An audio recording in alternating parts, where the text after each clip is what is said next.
What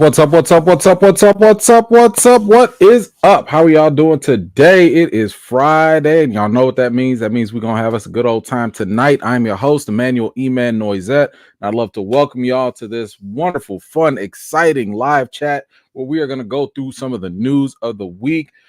Today, I am going to give you guys my review for Godzilla X Kong, the new Empire. I am also going to talk about what was trending with Anthony Mackie over the week. What else? We got a couple other things that we'll go over. Is Iron Fist going to come back? We'll find out what's fueling these rumors. And I got some other things to review for you guys too. I saw Three Body Problem on Netflix, so a little bit later I will be giving my thoughts on that series, and so much more. We'll talk about a whole bunch of other things as well. But I want to give some quick shout outs to people that are watching over there on Facebook. If you're watching on Twitter, appreciate y'all all day. But if you really want to get down with the fun, come on over to the YouTube channel, and you can be a part of the eFam and have your chats and stuff be seen by others. And that is where the real fun goes down. Now, you can have fun everywhere else. Don't get me wrong, but I'm just saying, come on over to the YouTube side. But there's only one catch, and it's a free catch. You're just going to have to subscribe. I ask you to just subscribe to support the channel. I'm not charging you a dime. It's free 99. Go ahead and subscribe so you can also be a part of the conversation. All right, let's see. We got a couple folks that have gotten here early, so I want to give a couple of let's give a couple quick shout outs here. Paulette, what is up? Thank you so much for being here. JN, what's going on? Thank you so much. Wouldn't be alive without Miss Harper, but it's gonna have to be because she's catching on the replay because she dumped us. Miss Harper dumped us for her other co-workers. Now, I don't remember getting no bowling invite. I'm just saying, I don't remember the EFAM getting no bowling invite, but it's cool. It's cool. You know, she want to go party with the other folks. It's fine, I guess. We'll be here. But shout out to her. I hope you have a great time. 60 plus, what is up? Thank you so much for being here. We got the Mod Squad with Chris and Pratt here. What is up? Thank you so much. Nighthawk, good to see you. Thank you so much for being here. My man Real Django, how you doing? Who else we got? Treese is in the building. What is up? We got the homie Zia Latrice. Thank you so much for being here. My man Tane is back in action. Wait, hold on, my thing is skipping around. Hold on, let me get everybody that I can get here. Ism, what is up? Good to see you. Let's see. Talented one, what is up? Good to see you again. My man Nelson is back in action. What is up? Aleve, good to see you. How you doing? Tracy, thank you so much. My man Minister Crush is back. Theo, how's it going? My man Didier is back too. What is up? Kristen, good to see you. Cal Payne, how you doing? Grandmaster, what's up? Soto, good to see you. We got Shar back in here. Thank you so much for being here. Johnny Washington, what is up? Good to see you. Rhonda, how you doing? Good to see you. Wait, hold on. Let's see. My man Pierre is back. Thank you so much for being here. Wilbur, how you doing? Shauna, good to see you again. Thank you so much for being here. Moses, how you doing? Philroy, good to see you again. What's up, Ricky? Thank you so much for being here. Jimbo, what is up? Mosho, what is up? How you doing? Eugene, thank you so much for being here. Rico, what is up? Good to see you. Joseph, how you doing? Nisi, what is up? Earl, I see you as well. Shout out to everyone that has made it out tonight. Guys, I really do appreciate it. Let's see. We got, oh my gosh, Kristen, hold on now. Kristen out here supporting. Thank you so much. Evening fam, hit the likes. Why not subscribe? You received the real life Finn Jones. Only catch, you need to lock him in the closet so he can't resume the role of Iron Fist. If you fail, you will spend Thanksgiving at the kids' table. Thank you so much. Now, granted, I do not endorse kidnapping. I do not. I'm just saying that officially. I do not. But if he don't show up on set,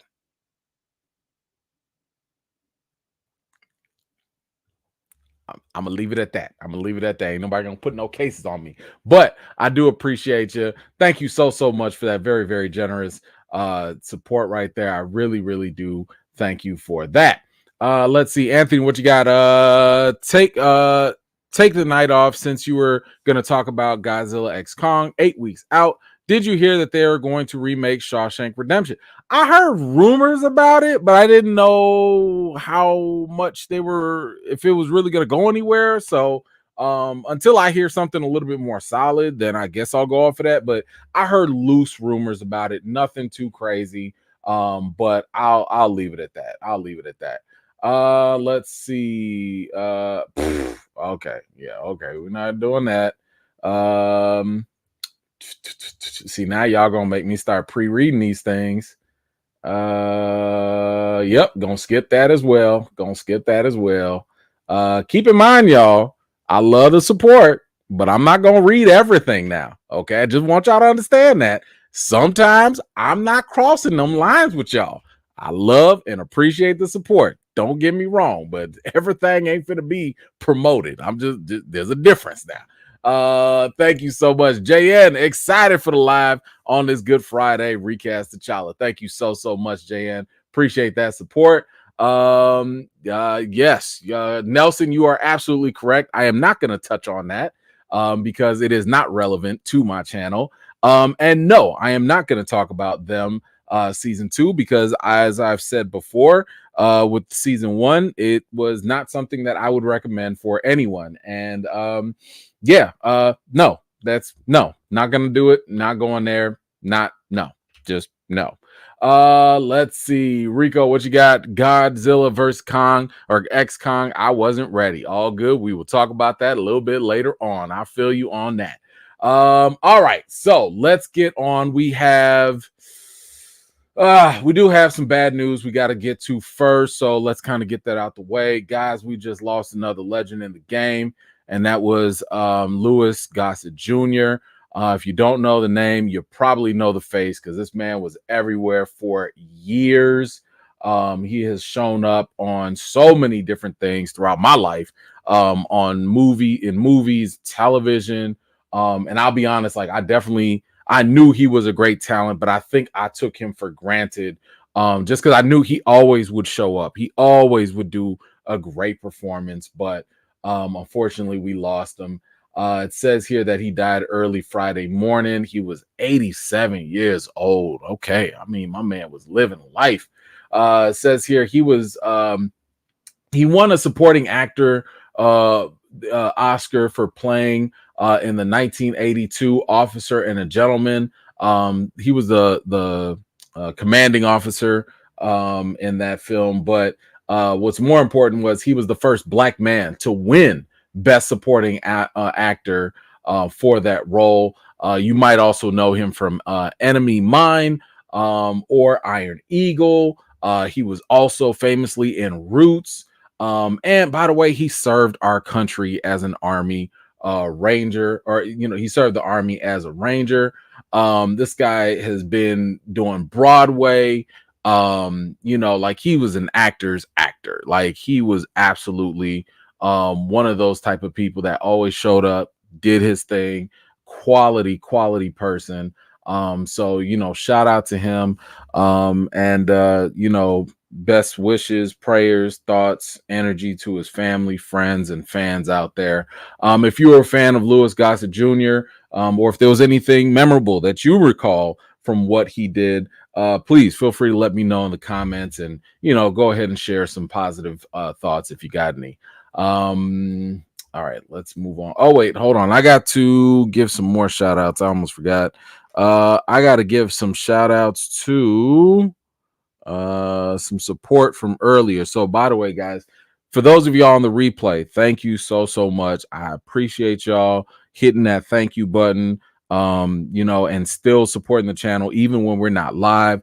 Shout out to Mambo Jazz. My man will constantly go through and be like, yo, thank you, couple of bucks. We got to talk about X-Men. Listen, I appreciate it. I'm with it. You see, I try to engage as much as possible, even if we're not live. So thank you so much for supporting the channel that way. But we got a couple other folks. I got to give shout out to Mahale. It's either Mahale or Majel. I'm sorry if I mispronounced that. Thank you for the $5 Cash App for supporting the channel. My homie Charlissa, come on through. $50 Cash App. Thank you so much. You mean so much in terms of supporting the channel. Thank you. I appreciate you. What did you say here? You said for finally caught alive. This was Wednesday, and this made my day. Thank you so much. And then for my man Terrence, who's here right now, I believe. Thank you so much, brother, for the $10 Cash App. Said for we back, y'all. Yes, we are back. Sending some love right back to all of y'all. Thank you guys so much. I did want to make sure that I acknowledge y'all there. All right. Let's see. We got that. We got to talk about little update for you guys. So we've talked about how, you know, the streamers like Disney Plus were always going to be in a race to get the most subscribers, to get the most you know, views, content, etc. And in case you guys were following, Hulu had always been primarily owned now by Disney. So Comcast had like that little bit, I want to say like 30% left or whatever, and Disney pretty much was like, "Yo, just give it to us. Like, stop playing. Just stop playing. It's ours. Okay, this is ours." So in the end, at the end of the day, you know, Disney has always pretty much controlled Hulu anyway. But we do have a new development now where now Disney is not only are they bundling Hulu and Disney Plus, which they've been doing for a while now anyway, but it looks like they're doing something else where they're actually combining this all into one app. So it says here, Hulu and Disney Plus officially launches, and this is going to go harder with a bundle upsell pitch. So as you can see right there, you can see this is Disney Plus, but it's showing you Hulu content. It says subscribers to both Disney Plus and Hulu will now see the full Hulu experience in the Disney Plus app. This already started on Wednesday, and that means that Hulu titles will be integrated into the personalized content recommendations.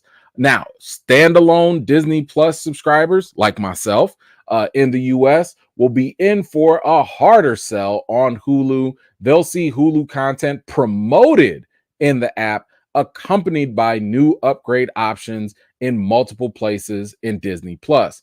And it's going to keep prompting you to get Hulu. Now, bundle plans with both services are going to cost, it's going to start off at $9.99. That's going to be with ads.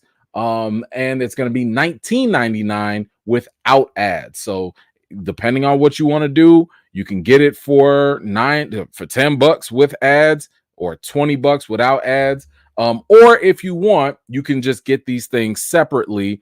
I believe Disney Plus is still $13.99, and I want to say Hulu might be like $5 or $6, $7.99, something like that. So I'm assuming it's probably cheaper to just bundle them if you have both.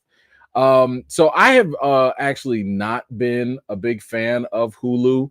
I just didn't like the whole idea of like only one person could be watching at a time, and you know, all the little rules that they had on a technical side. But I have seen a couple of the contents. I've seen a couple of the offerings and the TV shows, and I was like, yo, I didn't know y'all had all this anime. Like I mean, I've been on Crunchyroll for a minute, but I was just like, yo, and I like Shogun. So I've been watching Shogun. So I'm like, man, I can get Shogun and I can get my anime. Ooh. And I just watched that Freaknik documentary too. I'm like, yo. Oh, y'all making this kind of compelling. But that's kind of always been the point, right? The point has always been, we're not just going to sit here and pay $15 for this and $10 for this and $20, because that's going to add up. But if you make it worth the price, Like Netflix, in my opinion, is worth the price because Netflix got tons of content for my kids. It's got a lot of stuff that I'm constantly watching. My wife is watching. So I'm like, yo, we will, we'll pay for Netflix. And it helps that T-Mobile gives a little bit of a discount. Disney Plus, same thing. I'm watching X-Men. I'm watching all the Marvel stuff. My kids are watching Bluey and all this other, stuff for them. So I love that. If you're going to tell me it's only a couple bucks more to put in Hulu, and if it's going to be integrated with the Disney Plus app, I wonder if the rules will change. Because I told you before, one of my issues was the rule of like, oh, well, you can't watch it on this screen, that screen. Those were Hulu rules. If you're going to give me the Disney Plus rules, which have been fine so far, I'm not going to be mad about this. So if you're going to give me more content, if not double the content, man, I think I'm about to sign up. I'm not going to lie. I think I'm going to sign up. So I probably just talk myself into it. But y'all let me know. How do you feel about Disney Plus, Hulu coming together in one app? So you ain't got to keep switching the buttons and going to one app to another. How do you feel about that? If you have not switched over, if you have not bought both, are you considering to buy both? Is that something that you would think about doing? Whatever you think, let me know your thoughts in the comments below. 60 plus. The last role I saw Louis in was Watchmen. Yeah, he was in that, wasn't he? Oh man, I be forgetting that because he had a lot of supporting roles, especially as he got older. And it was always kind of like, oh, hey, it's him, But yeah, okay, all right, I feel you. Let's see. Thank you so much for that. All right, what else do we got? We got a couple movie updates that we'll do. A couple quick short updates. Now I don't really care about this franchise no more, but apparently they're gonna keep going on with it. And that is gonna be Star Trek 4. Looks like they just got a new screenwriter. It says here Paramount Pictures and Bad Robot still intend this project to be the final chapter for the rebooted cast. So this is gonna be it. They got a writer. I don't know who that is. I don't really care. The first Star Trek reboot, what was that, back in 2009? Yes, man, that was solid. I really liked it. That movie almost made me want to go start watching the Star Trek series. Now I had briefly watched Next Generation, but I didn't really get into it like that. So after that first movie, I was like, okay, let's go on with the second movie. Trash. That second Star Trek, trash. Now the third one, it was all right. So right now, I'm just like, man, I'm not really motivated to go watching these things.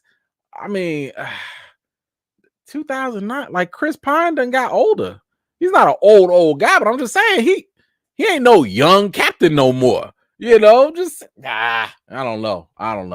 But yeah, that Con one kind of took me out.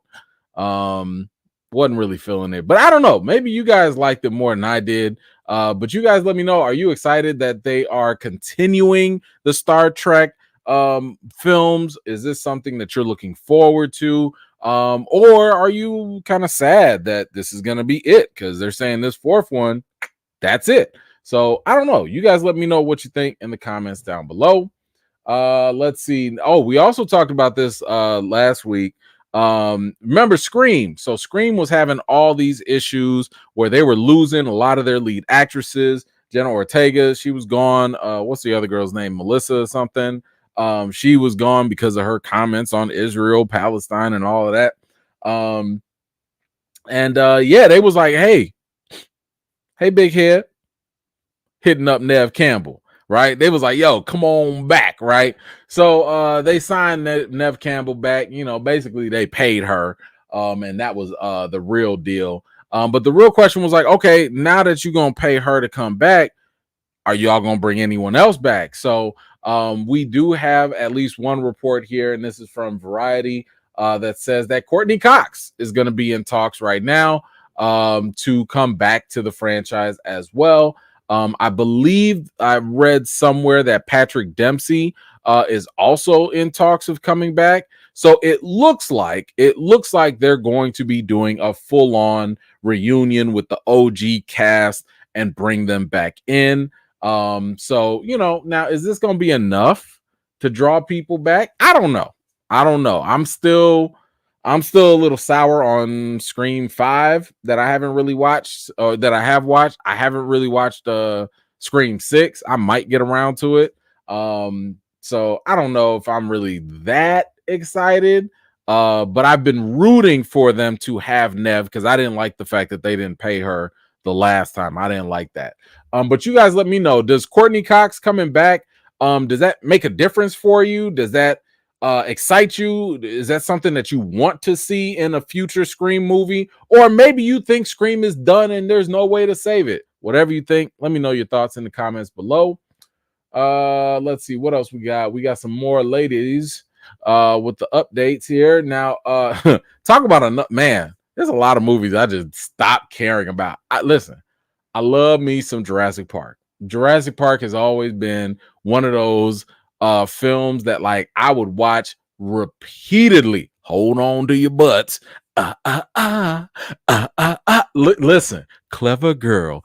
I loved that first Jurassic Park. Steven Spielberg put his foot down. He put his foot all up in that. Okay, that was a great film. But man, then we got Lost World. Then we got, the Jurassic World with Chris Pratt and all that. And, the first one was not bad. The first one with Chris Pratt was not bad. But then we got the other one when they started going to the city, and I was done. The stuff got cheesier. It got whacker. I was done at that point. So now it looks like that they're going to do another Jurassic World film. I guess they're going to keep this thing going, but this time they're adding a little ScarJo to it. So ScarJo right now is in talks to lead the next Jurassic World film. And that's all we have on that right now. There's no other details or anything, but I guess the question is, can ScarJo save Jurassic World? I mean, the franchise is making money. It's making money because for whatever reason, people are still paying for it. I don't know why, but I guess. I don't know. Listen, I'm a ScarJo fan. Okay, I love me some ScarJo. I just don't know if this is it, because ScarJo has taken on some projects before that did not go very well. Ghost in the Shell, I remember. You know what I'm saying? Now, I liked Lucy. Lucy was actually pretty good. From what I recall, anyway. I liked Lucy. But yeah, I don't know. But y'all let me know. Is this something that you guys want to see? Are you even Jurassic World fans? Did you get off the bandwagon like I did? Or maybe is this enough to get you back on there? Whatever you think, let me know in the comments. Okay, let me take a quick break here. What do we got? I see something. Got notifications on my phone. What is it? Ali, thank you so much for the $15.72. Says for been missing 2 weeks plus, missed the fams. Let me send some love right back to you. Thank you so much, Ali, for the $15.72 Cash App. I appreciate you so much. Let's see. I'll get to those comments later. I'll get to them later. All right, let's see. We got another update, and this is for Pirates of the Caribbean. Man, I didn't realize how many movie franchises I just stopped caring about, because this is absolutely one of them. Let me tell you something. If somebody put me on a whole game show with $1 million on the line, gun to my head, whatever, I could not tell you the difference between any of the Pirates of the Caribbean movies at all. I couldn't. If you said, hey, when did this character show up? I don't know. Part 15. When did Johnny Depp do that? I don't know, part 14. I don't know. I don't remember nothing about. Now I like Jack Sparrow. I remember liking the first maybe 2 pirate movies, and then after that, whoo-wee, they started milking that sucker bad.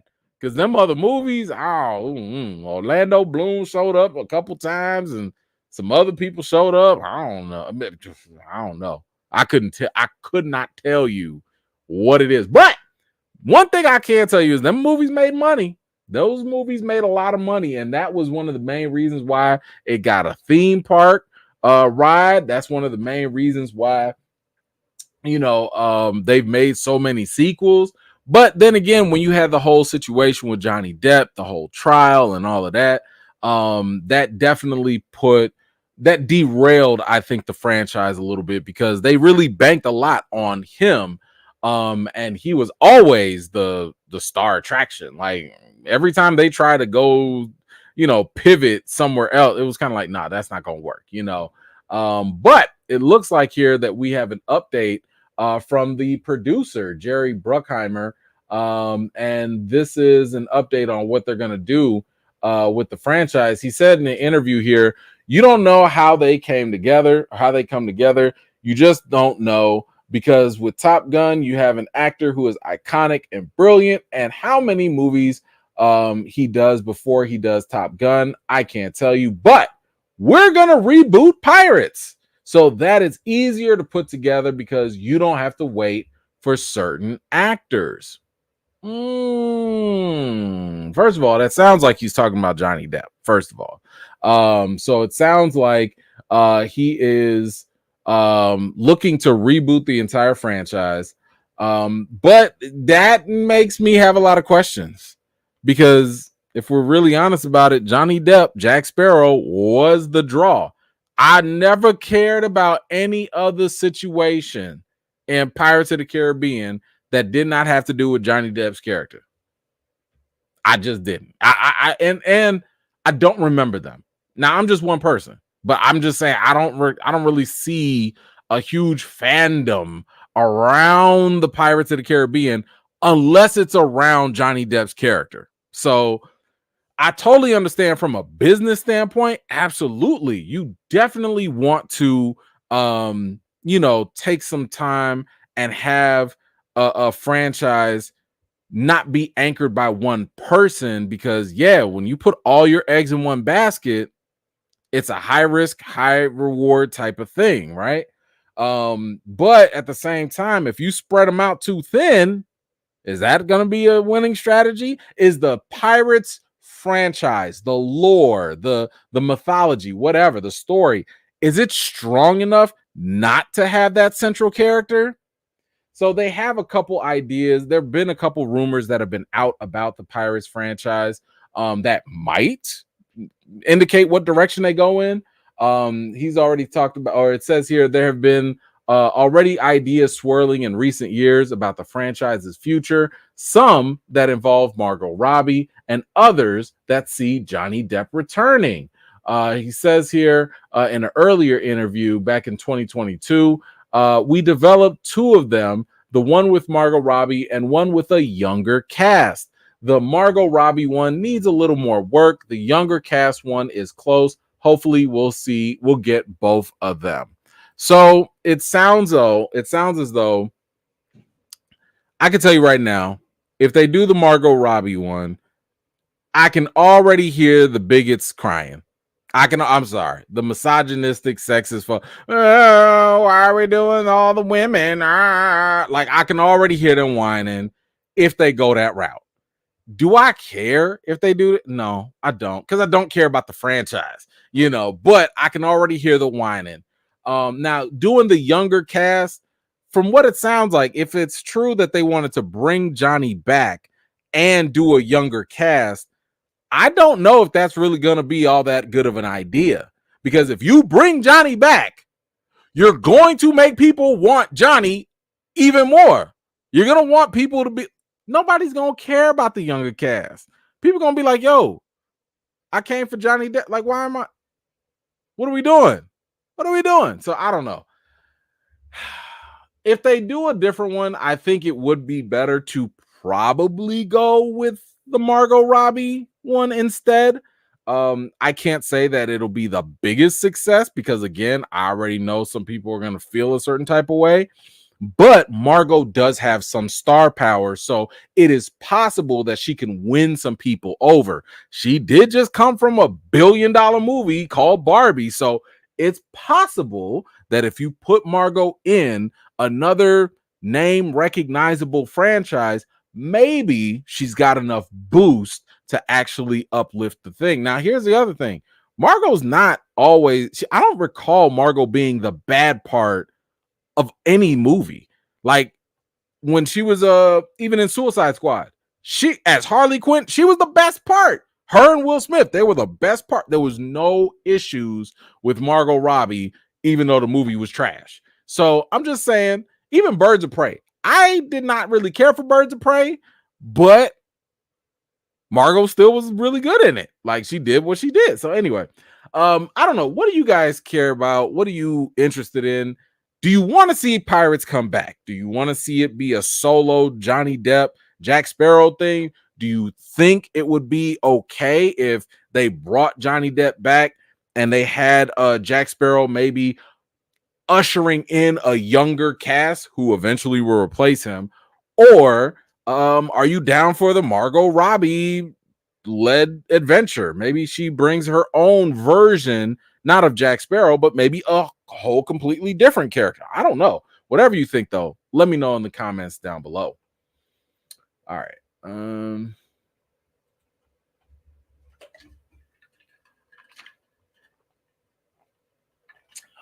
man. Okay, let us move on. All right, so G.I. Joe. So I grew up on G.I. Joe. This was something that right along next to Teenage Mutant Ninja Turtles, Transformers. This was my jam, right? And I was very heartbroken when the movie Snake Eyes came out.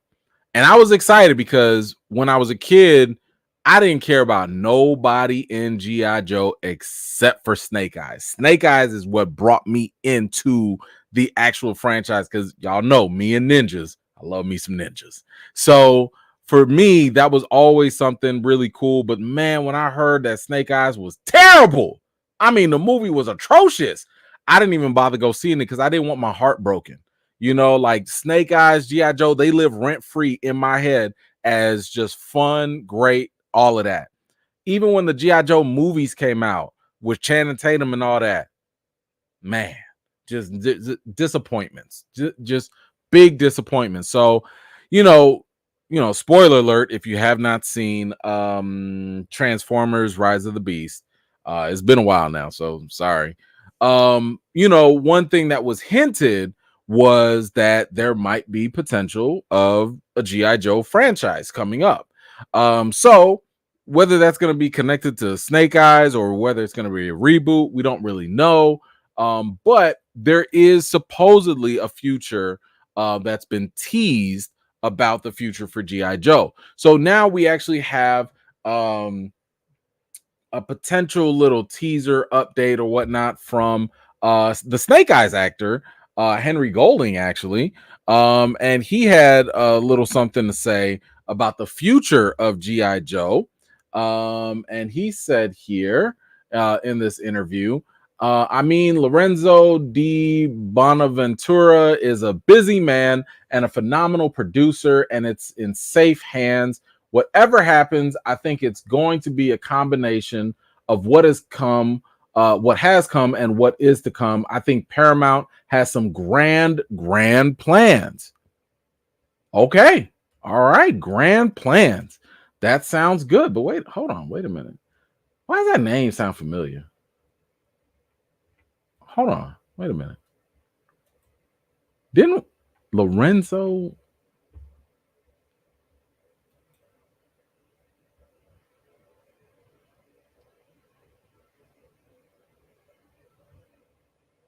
You have got to be kidding me.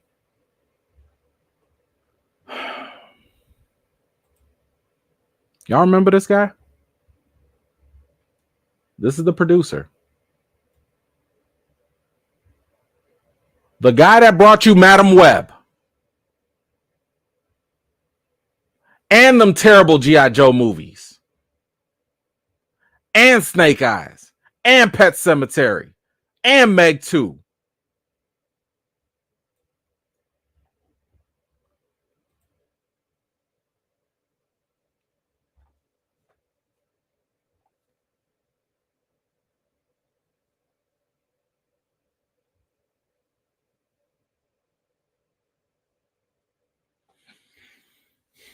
I'm not watching anything. I'm not watching anything. You just said this franchise was in really good hands. You just said that this was a great producer. Now I have trust issues with Henry Golding. Now I can't believe anything he says. I wish he would have just said, hey, Paramount has some great plan. Leave it at that. Because at least you could have bamboozled me. You could have fooled me into believing that maybe Paramount figured something out and got a better producer. Not somebody who has a history of flops on their resume. Not just one or two, because nobody's perfect. This man got a history of flops.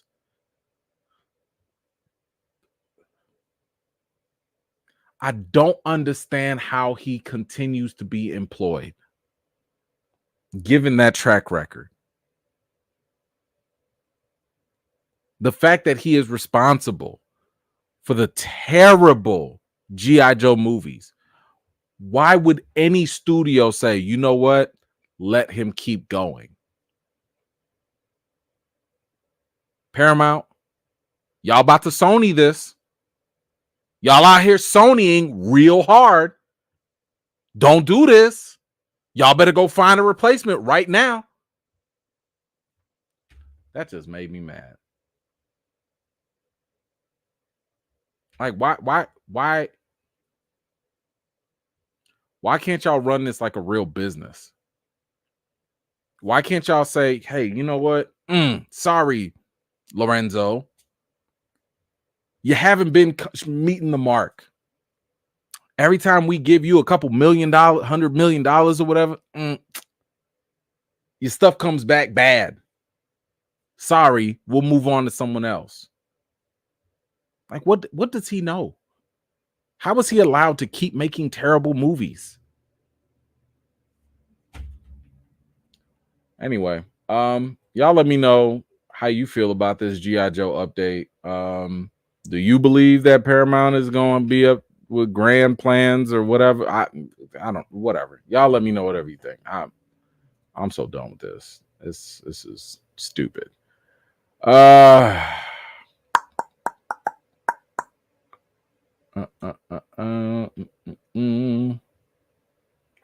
Anthony, what you got? Pirates was based on the ride, not the other way around. Oh, was it? Oh, okay.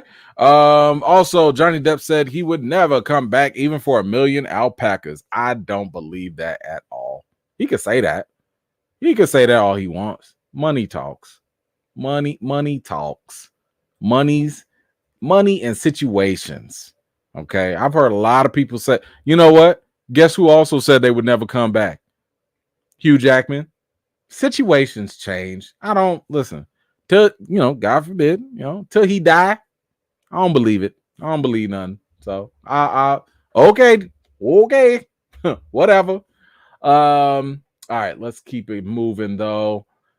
We got some DC rumors, actually just one DC rumor. So we know that James Gunn is starting up the DCU, which is going to give us a brand new take of the DC environment. But one thing that has been rumored, and so far I have not seen him debunk it. At least I haven't seen him debunk it yet. We have potentially a new movie coming out, or at least that's going to be potentially in the works, and that is going to be the Teen Titans. Yes, it looks like we are going to have the Teen Titans as a potential movie that might show up in James Gunn in his DCU. Now, the thing is, this comes from a Production Weekly, which is basically like it's a subscription based publication with an emphasis on the film and television sector. And basically, it's a resource for keeping tabs on new TV and film productions, for people like the crew workers, suppliers, all the auxiliary folks to find work. But what's interesting here is the log line for the film kind of surfaced, and it says here the Teen Titans are further apart than ever before until Damian Wayne recruits Starfire, Raven, Beast Boy, and the new Kid Flash to join him in a fight against his own grandfather, Raja Ghul. So it is possible that we could be getting a new Teen Titans movie, which I've been a fan of Teen Titans for a long time. The Adult Swim version is the one that I've really enjoyed. Not Teen Titans Go, not that one, but the OG one. I will say that I am a little disappointed that this one, and the reason why I think that this might be a little bit more true than not is because we already are getting Batman Brave and the Bold, which already means that Damian Wayne does exist. And because Damian Wayne does exist and he is the current Robin, that also means that Nightwing, aka the original Robin, Dick Grayson, has already grown up. Now, my own personal issue is I don't like the fact that this Teen Titans movie is happening and we didn't get the one with Dick Grayson as the lead. I always thought that was the best iteration of the team. And where's my man Cyborg? Booyah! Where's he at? So he's not gonna be there. Either that, or I guess they might grow him up. So I'm a little, it's a little. I don't know if I really like this rendition. Because to me, I always really like the Dick Grayson led Teen Titans. And then of course it's nicer to see Dick Grayson grow up, a new Robin come in, and then the team can gel a different way. But I guess we'll see how that works. I guess I forget which comic this is going off of. But I think it has something to do with Raja Ghul trained up like a new bunch of assassins or something and told the assassins to go after all these heroes. And Damian is like, no, I'm not like you. I'm not bad like you. I'm good like father, Bruce Wayne. And he's like, all right, let me go. And, and then they just go fight or whatever. So I don't know. Maybe that's where it's going. Who knows? But man, that's a lot of pressure because Damian is a character that, I think that you have to make sure whoever you get to play Damian, he's I don't want to say he's a complex character, but he's an interesting character who I think can become a fan favorite, depending on how he's played and who he's played by. So you got to have him. He was my favorite, like when he first came around, because his interaction with Nightwing was always funny to me. And I always liked how he kind of challenged Batman as well. But anyway, this is just a rumor. These things tend to not really, I wouldn't say that they don't happen, but they can change. I'll just say that. We also don't know if this is going to be an Elseworld thing. I doubt it because we already have Damian confirmed. And usually James Gunn is pretty quick about debunking these things. So far, I have not seen him debunk it. So maybe it's actually true. I don't know. But you guys let me know. How do you feel about a Teen Titans movie? Is that something that does interest you? Do you care whether it's Damian led, or would you have wanted to see the old Nightwing, Dick Grayson version? Now, the only reason I said no Cyborg is because they didn't mention Cyborg. Maybe Cyborg is in there, but it does seem kind of odd that they would leave him out. Because I wonder if they replaced him with the Kid Flash. Maybe that's what they did. I don't know. Anyway, you guys let me know your thoughts in the comments down below. Wait,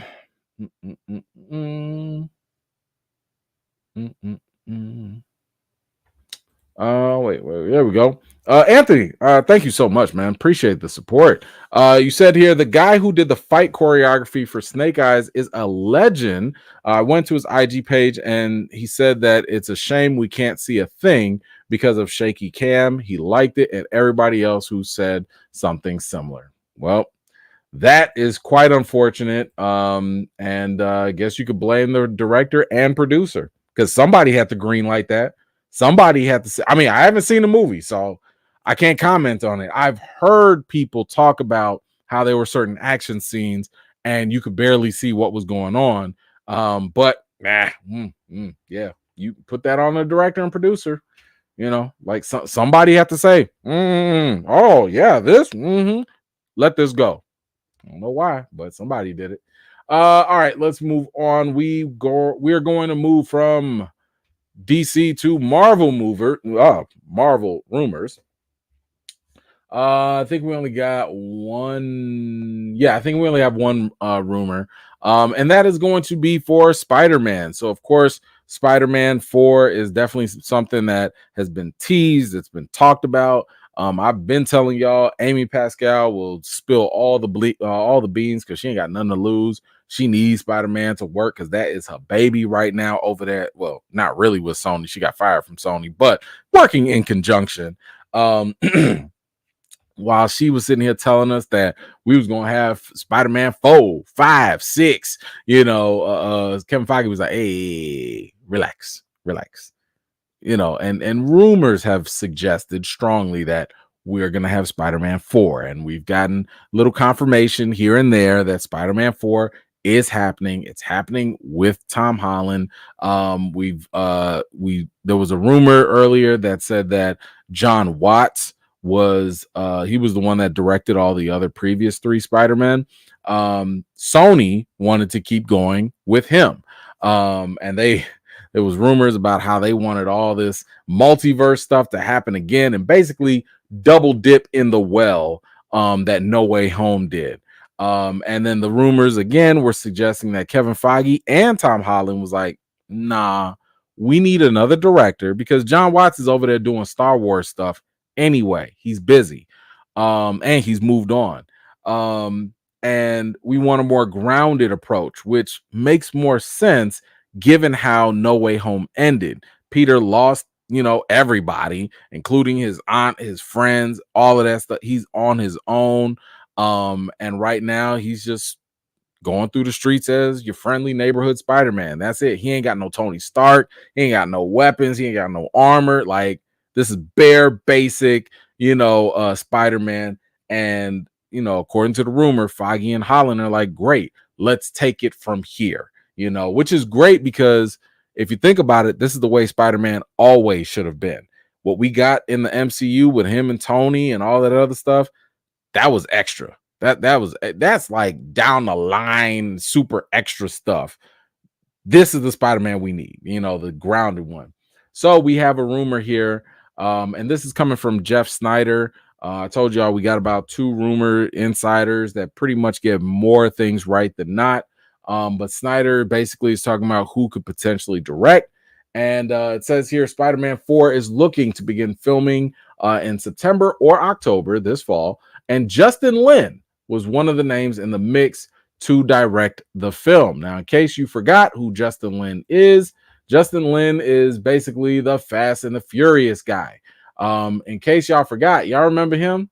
Y'all remember when a certain somebody was held hostage, trying to just be told to look into the camera and to talk about how great F9 or F10 was going to be.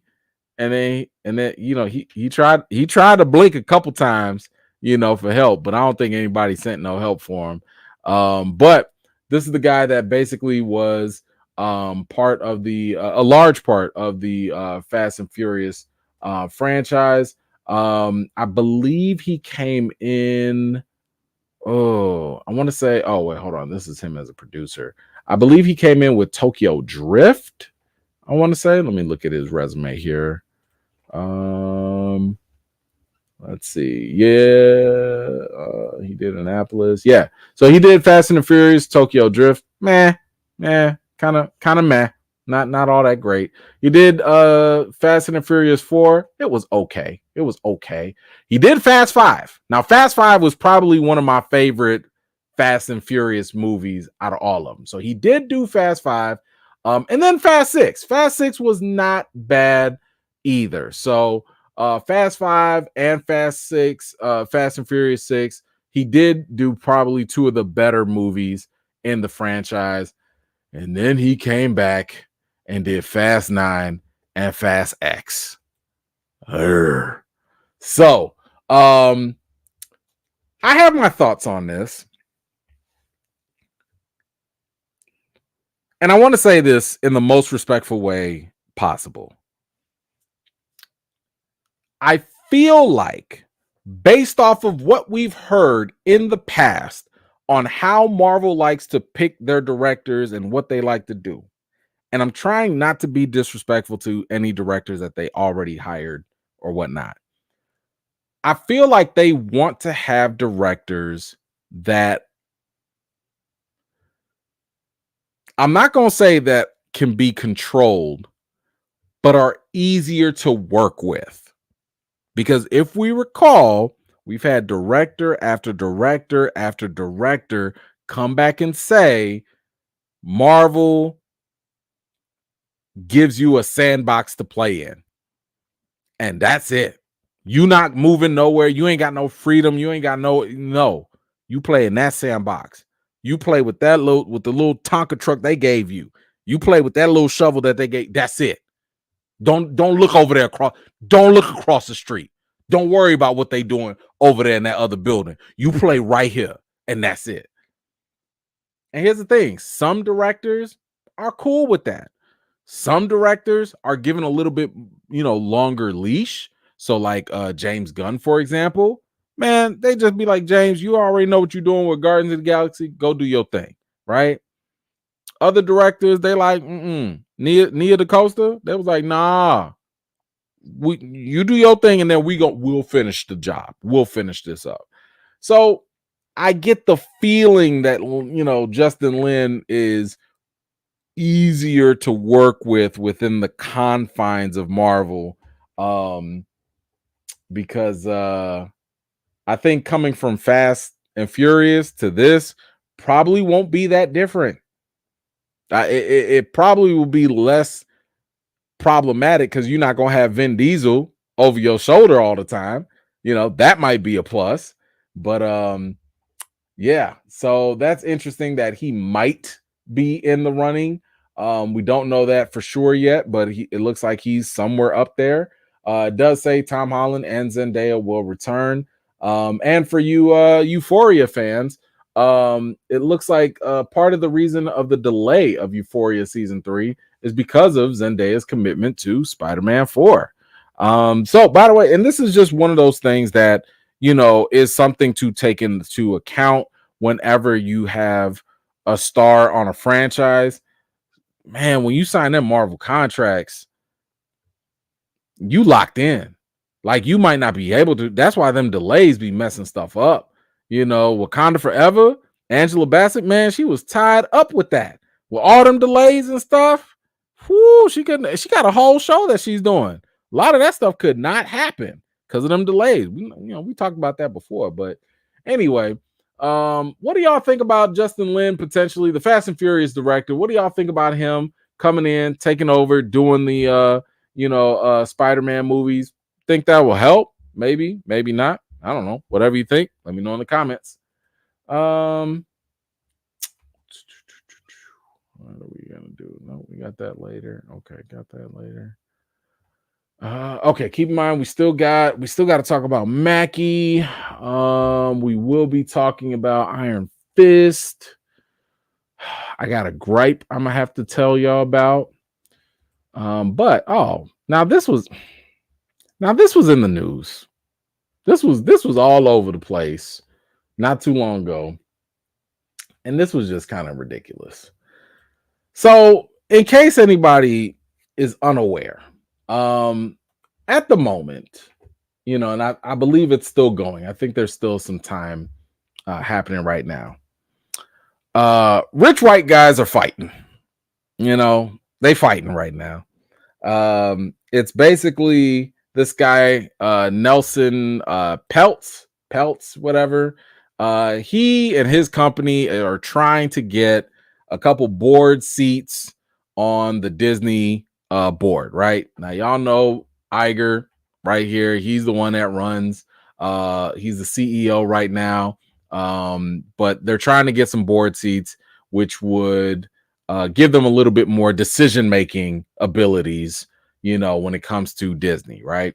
So, in this whole proxy battle or whatever, it's a whole voting thing. It's almost like feels like Succession. It feels like Succession. If you watch Succession. But I've been kind of reading a little bit about this, and Nelson is kind of like, yo, I'm not even trying to hate on Bob Iger. I just don't like the board. I think the board needs a little mix up. Now keep in mind the board's already, at least according to claims, diverse, but I don't know. But Disney has called out this guy already. His company, I believe, is called Trion, something like that. Trion. And Disney called him out straight up.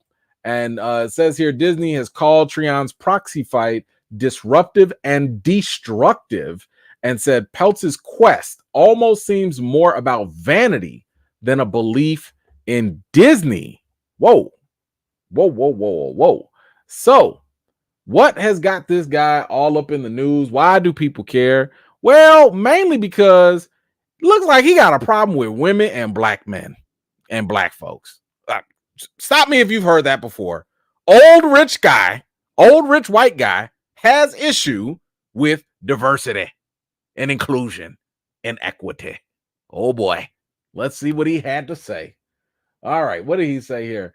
The 81-year-old Peltz has admitted he never claimed to have experience in the media business. Why do I have to have a Marvel movie that's all women?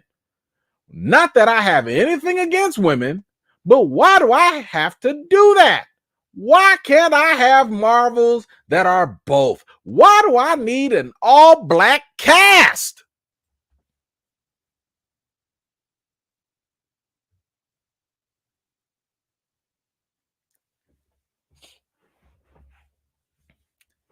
Now, sir, first of all, has anyone ever told you that you don't have to watch anything? Who's strapping you down and forcing you to watch anything at all? I'm wondering where he's getting this idea of this pseudo false oppression that people are forcing him to watch these things. And you literally just talked about how you don't have any experience in the media entertainment space. First of all, why are you trying to get on this board? And what makes you think that you have to watch anything? Second and third and fourth of all, Captain Marvel was not an all-female cast. Black Panther was not an all-black cast. We had a sprinkle of Ross in there. Just saying. Even Wakanda Forever. Sprinkle a little Latino flavor in there. So let me get this straight. The second you see a lead in the movie that's not a white male, now it's a all this and all that, right? Like, I'm just trying to understand how his brain works. He sees one female that's the lead. Never mind that Sam Jackson was in the movie. Never mind that, clearly. Never mind that Ben Mendelsohn was also in Captain Marvel. Never mind that. But you saw that one woman in Captain Marvel, and you was like, why we got to have all these women? What's up with all these women? What's up with... And then he had to throw in the... It's not like I have anything against women. That's code for just like when people say, but, I have a black friend. Oh, but I like women. Oh, if you have to preface it that way, something's wrong. Something's wrong. Now, I get it. He's 80 fulfilling years old. He's beyond this. He is beyond this. What is troubling is the fact that his thought process is not something that is unlike many people younger than him. But what's more problematic is the fact that he's potentially trying to get in a position of power.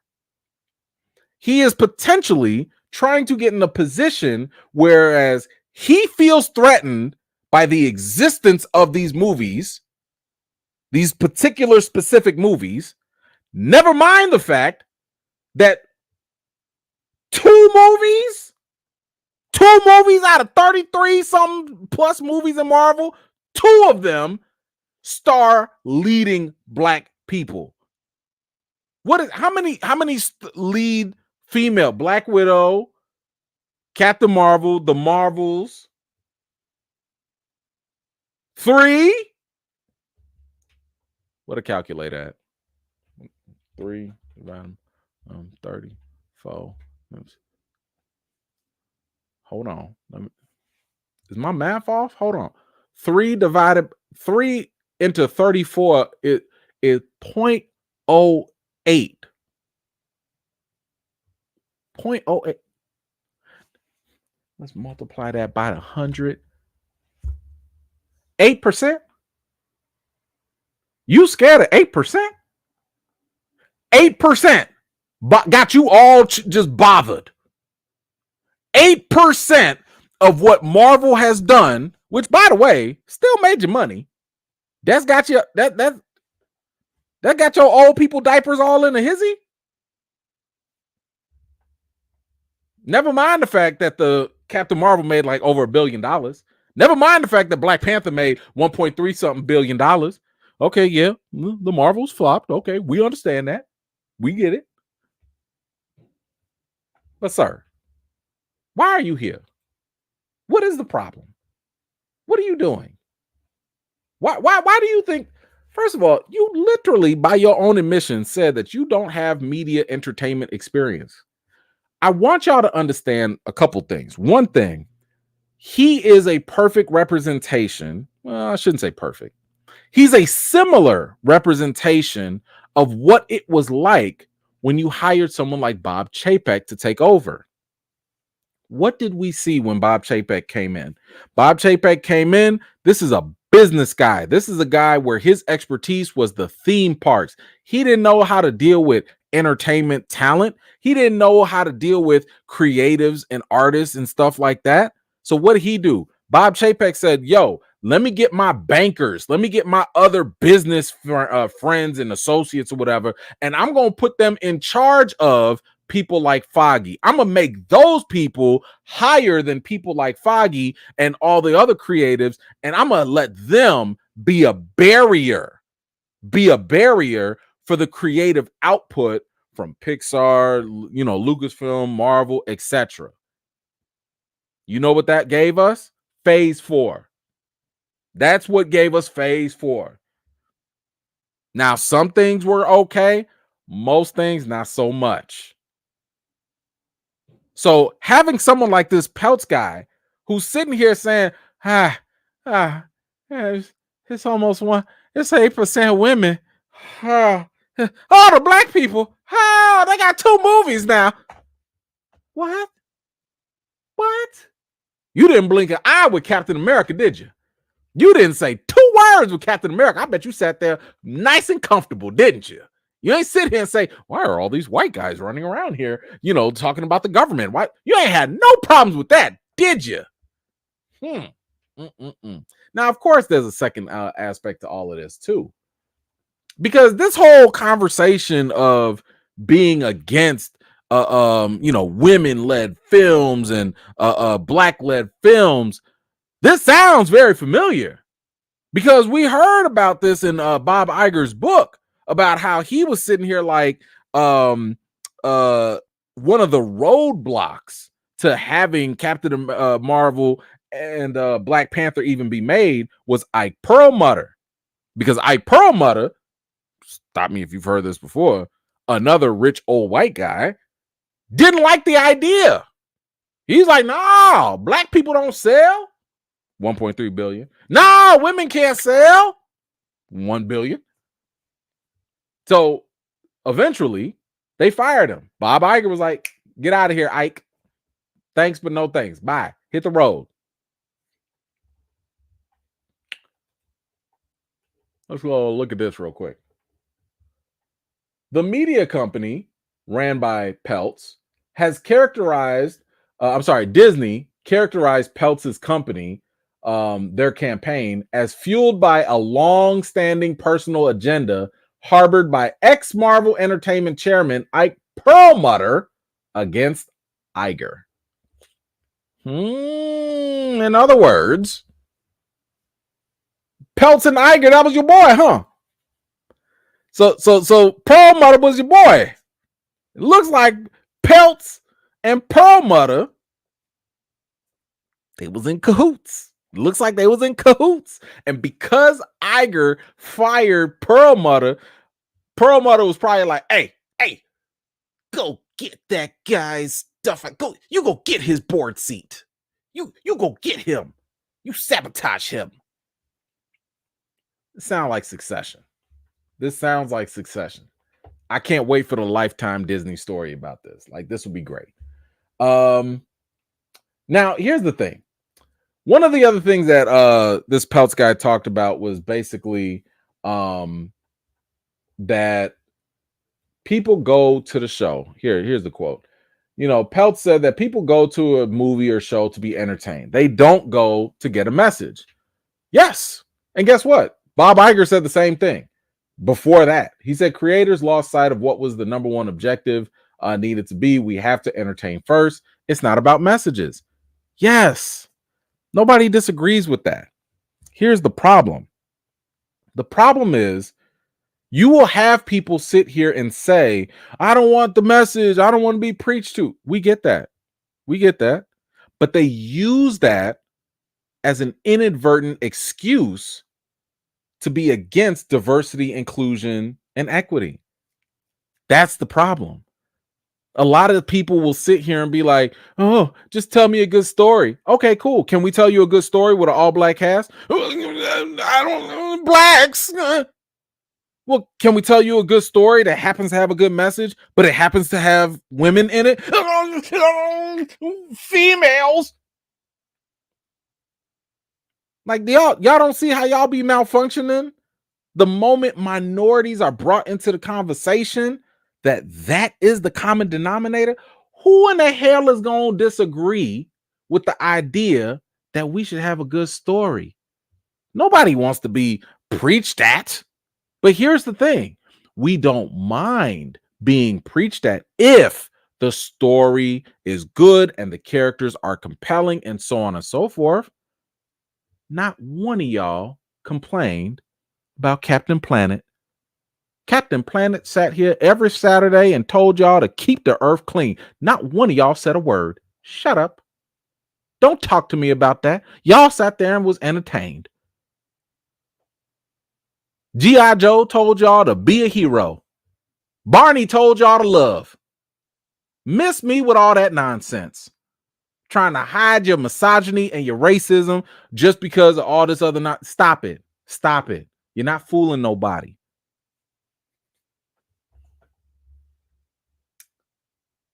Now, if that wasn't enough, if that was not fun enough, Peltz had one more thing to say. Oh, here go the cherry on top. Wait a minute now. Peltz was asked during this interview if Feige should be removed as president of Marvel Studios. He said, I'm not ready to say that, but I question his record.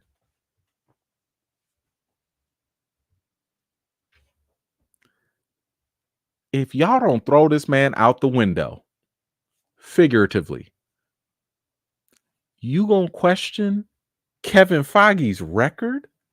What you gonna question? No, I seriously want to know what you gonna question. Let's see here. 34, 35 films. Only $30 billion? I don't know about this. I don't know. Over there at Sony, they're we won't look at Sony. Over there at DC, they're doing Okay, we're not gonna look. Is this all women? Is this 8% women and 5% blacks? You got blacks in here? Yeah, I know the 30 billion. What are you questioning? What are you questioning? Sir, go home. Take a nap. It's time for you to go sleep. I know. It's nap time. It's nap time. It's, listen, I'm just saying. Certain politicians need term limits, and I think certain business people do too. Because clearly we always sit there talking about cognitive issues and stuff. You got to be out your mind if you think questioning anybody in Hollywood like Kevin Feige is a good idea. You have that right there should demand a review within your own company. You somebody got to raise some questions and some flags and be like, look. We got to check Peltz right now. It's time. Because you sound senile. It's one thing to sit here and say, you know what? Maybe this movie is not my taste. That okay. Still kind of racist, still kind of sexist, but that's the point. That's an angle. But I thought you was a whole businessman. If you're a business person, how the hell are you going to question literally one of the most historic record-setting producers in Hollywood? Who is doing what Kevin Feige's doing as a producer in the movie lane? Who? You sound a special kind of stupid. That's just a special kind of stupid. Anyway, what do y'all think about Mr. Peltz's opinions, his thoughts on Marvel having a little bit too many women, got too many women's, and too many of the blacks out there. Whatever y'all think, let me know your thoughts in the comments below. All right. This guy.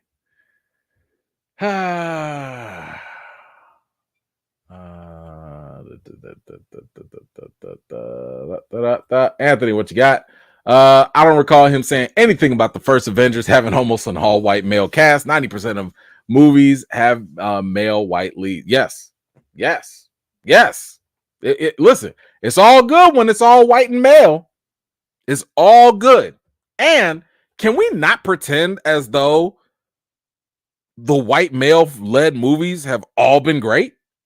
We see you Thor 2 and 4. We see you Ant-Man 3. Like, some of y'all, what are you talking about? Miss me with that nonsense. Nelson, Infinity Saga Heroes was mostly white and male. Yes. So what are you tripping over 2 or 3 movies? Why are you tripping over that?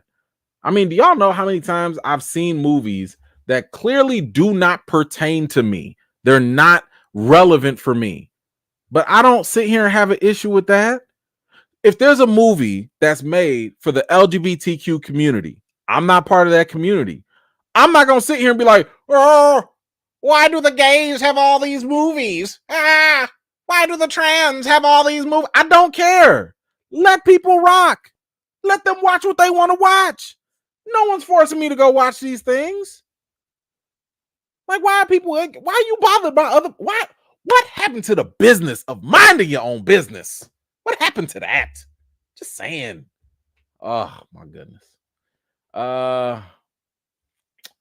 Let's see. Jarrett, what you got? They should have given Peltz that Jazzy Jeff treatment right out the door. Agreed. Yes, just like that. That's exactly what should have happened. I don't know. I don't get. And here's the thing, like, yeah, no, I 100% agree. Didier, what you got? When has any type of ism ever made financial or logical sense? I don't know. I mean, my thing is just the fact that I don't even understand why he's in this conversation. Like, why are you here? You don't even focus on entertainment. Why are you looking at Disney? Last time I checked, I want to say wasn't he in charge of Wendy's or something like that? I don't know. Whatever. Just bro, go away. Go away. Just saying, go into retirement. You 80 something years old. You ain't tired. You should be tired. Wraith, what you got? Notice Peltz was willing to compromise on women being in films as long as there were men in it, but he flipped over an all-black hat. No, he tripped over both. He tripped over both. He don't like it when the black cast or all women. So that's not accurate. He tripped over both. He was a equal opportunity discriminator, if that makes sense. Man, oh man. All right. What else do we have? Yes, we will get to the Mackie stuff. Y'all need to chill out. I don't know why y'all so pumped up over this stuff. We will get to Mackie. First, I have to talk about this. First. And I have to talk about it mainly because I have the feelings that a lot of people are probably going to ask me about it, or at least, bring it up in some way. So I'd like to address this, before anyone does, and just kind of get it out the way. Over the week, Netflix dropped a trailer for Good Times, and Good Times is basically an animated sequel, remake, whatever you want to call it, of the popular 70s TV show, and they're just bringing it into a more modern era, more modern setting.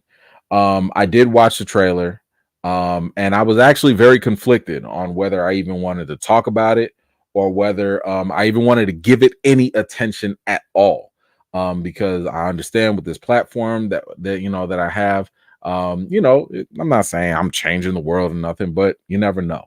And one thing that has always been important to me was, as I was deciding whether I was going to talk about this or not, I was like, you know what? I'd rather share my thoughts on it than just not at all, right? And just hope that it fizzles out, goes away, whatever. Overall impression of it, I did not care for the trailer one bit. I watched it and it was immediately cringe-worthy. Like the second I saw this, I was just like, what is this? Like, what are we doing? Where are the jokes in this? And I immediately got a very unsettling feeling once this was all done. It also did not help when I saw who was behind it. You see that Steph Curry, yes, the Steph Curry, Golden State Warrior basketball player, is behind this, Norman Lear, which makes sense because he was behind the original Good Times. And then Seth MacFarlane, Family Guy creator. Now, he did do the Cleveland show and all that, but I'll be very honest. That's a very light looking group of executives, and I say that not just based off of skin tone, but Steph Curry ain't grow up in the ghetto. Like, Steph Curry grew up in a place of privilege, with his dad being an NBA player. Norman Lear, like, yes, he was associated with the original Good Times, but even then, it was like, bro, like, that was then. And even at that point, the original cast still had issues with how their characters were portrayed back then. So let's not act like Good Times didn't have problematic issues, even though it's a beloved show and all that. And Seth MacFarlane, bro, you're another white guy. Like, what are we talking about here? Now, I did do a little research and I saw that, yes, it's an all black cast. Yes, you also have the writers behind this, the showrunners, they are black, but that does not always mean very much. I mean, it's a step. It's at least better than having a bunch of non-black people talk about this. But I could not escape how it still made me feel, which was very, very uncomfortable. And I had to kind of wrestle with that, I mean, just kind of going through it. Again, I'm not going to play the trailer or nothing. But I'm looking at, like, what are y'all actually showing us? I'm looking at this. I'm looking at the refrigerator, past due bills, C- grades, whatever. You're seeing, okay, a little police, kids, I guess, getting in trouble or whatever. You're seeing poverty and stuff or whatnot. You're seeing like a baby that's a drug dealer or whatever. And then, I mean, again, I saw that they did slip this in there where, like, okay, maybe it's the government slipping in guns, and then you're also, showing black folks shooting each other and all. And I'm like, what are we doing? Who is this for? So let me kind of really give you guys and just be honest with you. The reason why I have a problem with the Good Times trailer is mainly because of, one, I don't know who it's for. I don't know how it benefits black people watching this. Like, for what? So now, if it doesn't seem like a beneficial thing for black people and it's telling a story from potentially a black perspective, my question now is, who else is going to watch that? And that's going to be non-black people. So Latinos, Asians, white people, etc. And this is where my concern comes in. Why? Because when you look at people that are not black watching shows like this that portray stereotypes, even if they might slip in a couple nuggets of good stuff here and there, I still get worried, mainly because it's not just about what they see, it's about what they don't know. My issue is that when they watch these stereotypes, you have to think about the fact that these are the type of images that reinforce the stereotypes that they already have. And why is that a problem? Because a lot of these non-black folks that watch these things, they don't have a close proximity to black people to counteract those stereotypes. They might claim to have black friends, but guess what? Your associate, your acquaintance at work or at school, that's not the same as a black friend. I'm talking about somebody that y'all hang out all the time. Y'all talk on the phone. You know their personal secrets, their history, whatever. That's the black friend that I'm talking about that most people watching this do not have. And why is that even more problematic? Because when you're dealing with these stereotypes and you're dealing with people that are not in a close proximity to black people or black culture to counter that, you also have the issue of this impacts how they vote. This impacts which politicians they support.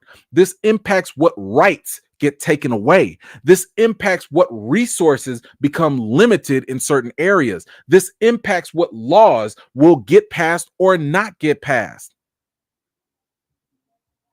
You even see this when it comes to being international, when you go across, to international waters.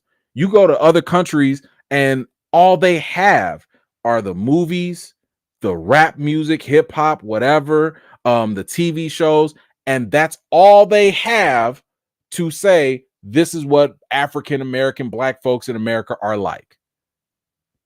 Because that's it. That's the closest proximity they have to it. So is this Good Time show going to bring down the black community? Is it going to, be the downfall of black folks in America? I highly doubt that.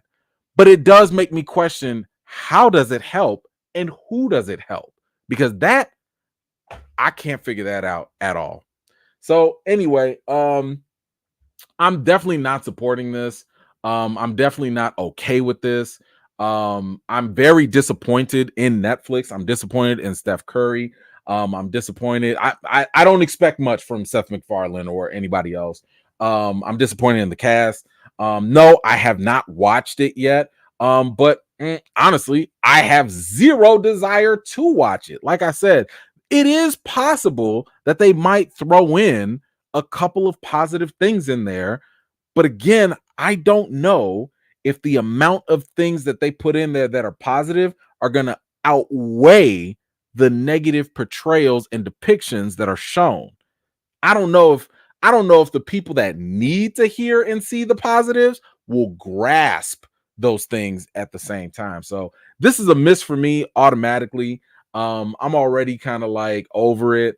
I just wanted to let that be known so nobody don't be asking me, are you gonna cover Good Time? No, I'm not. I see zero value in it. I don't care. I hope they cancel it. I don't care. Try again. See, now this, it's very different. It's very different when you have something like this versus Boondocks. Boondocks dealt with these stereotypes, I think, in a much more constructive way. I don't see the humor in this. I don't see the lessons from this. Boondocks could take those stereotypes, but also critique them in real time. And that way you could really walk away and be like, man, I got to think about that now. I don't see this show giving me that. Now, again, I'm only going off the trailer, but I don't know. We'll see. But y'all let me know. What do you think about that Good Times trailer? I'm a little conflicted to even point people to it. I'm just letting y'all know I'm done. I'm not going to entertain it. I'm not going to review it. But y'all let me know what you think in the comments below. Let's see. Nelson, what you got? I enjoyed watching Awaju on Disney Plus. Great series. Cool. You know, my kids actually watched it. I'm mad. Like, I wanted to watch it with them, but they got quick with it and watched it. But I've heard very good things about it as well. So, yeah, I'm with you on that. Wraith, what you got? Peltz is racism and chauvinism, and most likely why George Lucas sided with Iger over Peltz. Possibly. And, I mean, I hate to put this towards Peltz, but he did say that he was not against Iger. He was just more against the Disney board, but whatever. Actions speak louder than words. So we'll go with that.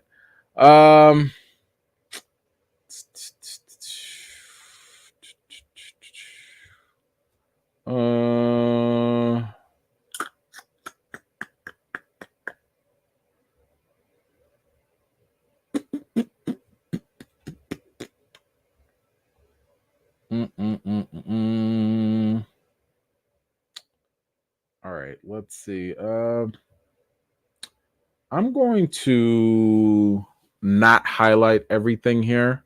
Definitely thank y'all so much for the super chats, but like I said, I'm gonna try and keep some things more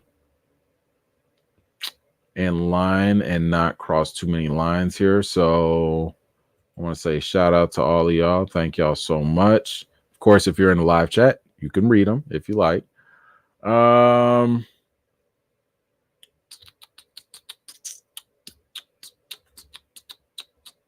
See, Tyrone, a cringe version of a wannabe Boondocks. Yeah, that's kind of the impression I got from it. That is kind of the impression. Like, it's like you wanted to be Boondocks, but like from at least from the trailer, from what I saw, I'm not seeing the level of balance in there. Like, Boondocks will give you cringy, stereotypical stuff, but they'll make fun of it at the same time.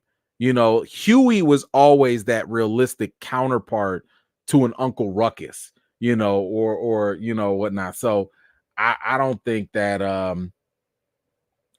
it was always the case. Boondocks was a little racist too. Yeah, but I think it was satire. Boondocks was satire. I don't think that I think that anything that was racist was there intentionally, but it also was critiqued at the same time. So I wouldn't say that it was problematic. I would say that Boondocks, if anything, was more helpful, at least in putting a light to certain things to think about in a critical way. Wraith, what you got? The original creator of Good Times left the animated reboot over creative differences. I can see why. Let's see. Ray, what you got? This is Good Time show. Very disrespectful. Boycott. Hey, I'm not gonna stop nobody. Y'all do whatever y'all want to do, or not do whatever you want to do. That's fine too. I get it. All right. What else do we have here? So I had to get that off my chest because that just really bothered me.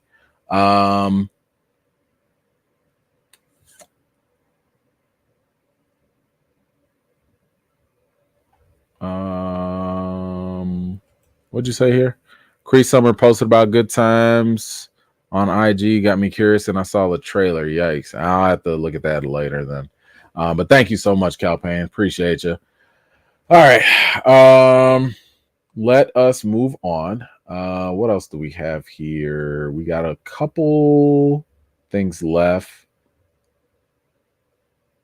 You know what? Just because y'all said that, I'm gonna save that for later. I'm gonna save Mackie for later. I'm gonna save Mackie for later. First, I gotta talk about three body problem. Now, let me be very clear. I had zero intention of watching Three Body Problem. This did not seem like something that was interesting to me. I know that the Game of Thrones writers were behind it. That was kind of like the big sell behind it. But I would be very, I have to be honest, it was not something that was on my radar. It came, a couple people watched it, and they was like, "Oh, it's okay. Yeah, we don't know." And a friend of mine kept pushing me to see it, and I was just like, whatever, I'll give it a shot, whatever. And then I watched it, and I went through the entire thing. So let me just kind of give you as much of a spoiler-free introduction to this, because this is a lot. This show is a lot in terms of what it covers. But I think the simplest way to say it is that the three body problem is about what happens when scientists send a message out in space. And I'll leave it at that. But this show does explore the themes of scientific discovery, societal issues, and the challenges of facing the unknown. Okay, so that'd be the best way to kind of summarize this. And if anybody has seen it or anything, please don't spoil it for others. But I'm just gonna give y'all my spoiler-free take on it. So, good things in this. My goodness, the characters. I absolutely enjoyed the characters and the acting in this. The characters overall are pretty enjoyable. They definitely had me going for a lot in this. You know, this y'all might remember a lot of these familiar faces from Game of Thrones specifically. You know, listen, we even got my man Wong. You know, Wong is here too. But yeah, they were fantastic. The acting was solid. Y'all remember him from Game of Thrones, I'm sure. You know, the priest, my man did a good job here as well, just as creepy. I have to say, this guy, right? I think his name was Wade, had to be my favorite character in the entire series. Listen, he was my favorite. This actor, he was my favorite in he was one of my favorites in Game of Thrones too. But when I tell you, he was great in this. Absolutely great. Love his character. Cannot wait to see more. So good. But one of the things that really drew me to this as the series was going on was really the themes, right? So there are a lot of different themes that happen in this. One of them obviously is science, right? Like there's this whole conversation about what's possible, what's not possible. Then you get into the politics of like, how does the science actually affect the politics? And then of course that bleeds into, you're going to have to make some moral decisions, you know, and what moral decisions are right, what's wrong, what's good for the greater good, what's just evil all the way around. And then of course, you know, my favorite, they get into religion.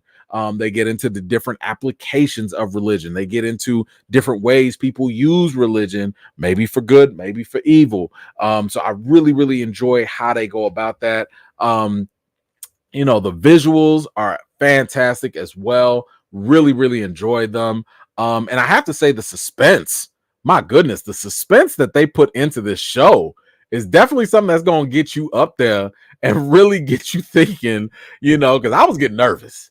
Listen, when I saw that the clock, the countdown, I was like, yo, if you don't hurry up and take action, hurry up.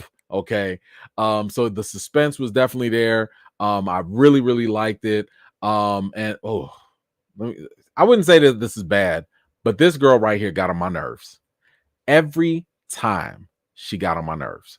Every time. I mean, there's not one time she got on screen that did not bother me all the way. Just all the way. I think her name's Augie on the show or whatever. It's just some of her decision making. I was just like, hey, shut up. Like there'll be like some crazy problems that they got to deal with, and she'd be like, "But what about? Shut up. What about that?" Ooh, man, she got on my nerves. too often. But let's kind of talk about the bad. Like, probably one thing is the science is pretty thick. I mean, woo-wee. When you trying to really explain what's going on in this show, it's thick. It's very, very thick. It gets very, very complicated, And listen, I mean, I do think that if you stick around with the show long enough, it does kind of work itself out and you do start to get it. But I think that it probably could have been watered down just a little bit more for people. And I think that's probably the other negative, which is this is, the very first 2 episodes are pretty slow. They're not going to be the easiest things to really get into. So you do have that pacing issue where there's a lot of heavy exposition, a lot of background information that you're given about characters that you don't really think matter or that don't really connect. And to kind of take that negative and turn it back into a positive, this is just like in classic Game of Thrones style, where a lot of characters in the beginning, you didn't think they were important. Later on, they happen to become the most important. A lot of the information you thought was just stupid background info, that actually informs everything else later on. So they do a good job. Again, these are the Game of Thrones writers. They do a good job of like starting you off slow, and it might get a little boring, but then later on, they pick up. So overall, I would say that 3 Body Problem was actually pretty entertaining. I would say that this is a true sci-fi lovers type of show. It is heavy on the science, but if you stick with it, it does make it feel more accessible as you go along. Like I said, watch maybe up to episode 2 or so. Kind of get through that and then make your way through. Episode 3 is where it turns up. Episode 5. Let's see. If you're a Game of Thrones fan, episode 5, the Game of Thrones writers brought all that red wedding energy. I'm not going to tell you what happens, but they brought that energy right back. I was sitting there like they really, episode 5. If you're not sold by episode 5, you just throw the whole thing away. Throw it all away. But I really enjoyed like the sci-fi element of it. I really enjoyed where the stakes were going and what they were doing. And even when we get to the very end of the show, I'm sitting here like, all right, what y'all finna do now? Because the way they raise them stakes, I'm like, yeah, I want to know what y'all gonna do. So I think overall for season 1 of 3 Body Problem, if I had to give it a rating, I would say that it was a 8 out of 10. I did really enjoy it. I didn't think I would. And like I said, it was slow at first, but it got a lot better later on. So 8 out of 10 is what I would give it. So if you have watched 3 Body Problem and you finished it, what did you think about it? If you haven't seen it, come on back to this video. Let me know what you thought about it in the comments down below. All right. Let's do that.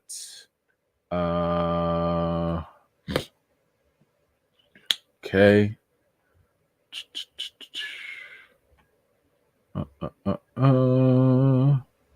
Let's see. Can they beat me? Huey being the only reasonable black person was a little off-putting looking back. Maybe. But listen, I'd rather have an anchor there than not. But I get you. Eric, yes, you did. Yes, you did tell me about 3 Body Problem. Shout out to you, Eric. Thank you so much for that little nudge and getting me to go watch it. I appreciate it. See, I came back. Thank you so much for that. Let's see. Dave, what you say? I wish dates came with an E-Man review before I show up. What date? What you mean? What do you mean by the dates? I don't know what I did. What did I do? I don't know. Sorry. Listen, by the way, I just finished this like last night. So this is fresh for me. Like I was not going to cover it. I was not going to go through it because here's the thing. I also have not read the books. Like this was based on 3 books, I want to say. So I haven't read the books. So this was something It was not on my radar. I was not checking for this, but Eric and other people was like, "Yeah, you should check it out." I said, "All right, cool." I fell into the peer pressure, and then man, 3 days later, I was done. But okay, I look forward to seeing what some of y'all thought about it as well. Don't spoil it for nobody now. Don't spoil it for people that have watched it. Don't spoil it now. But yeah, I really that was a ride. That was a ride. All right. We got 3 more topics left. That we have to get to.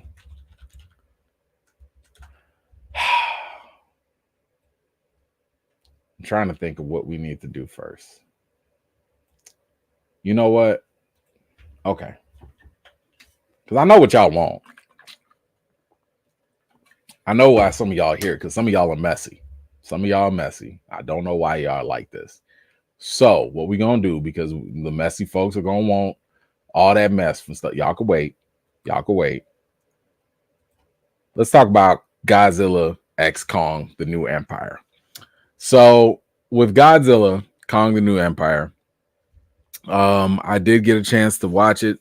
Some of y'all might have seen my my early reaction for it, where I basically said that it was fun, it was cool, but I wanted to go a little bit deeper about that, because I think some people, might have taken my reaction maybe the wrong way. I might have looked into it a little bit differently, so I do want to talk about it real quick. So basically, as a introduction, or a soft intro, you have a new threat presenting itself in the monster verse, and it's going to basically take the combined forces of King Kong, and I'm sorry, he ain't King Kong yet. It's going to take the combined forces of Kong and Godzilla to neutralize this new threat that could,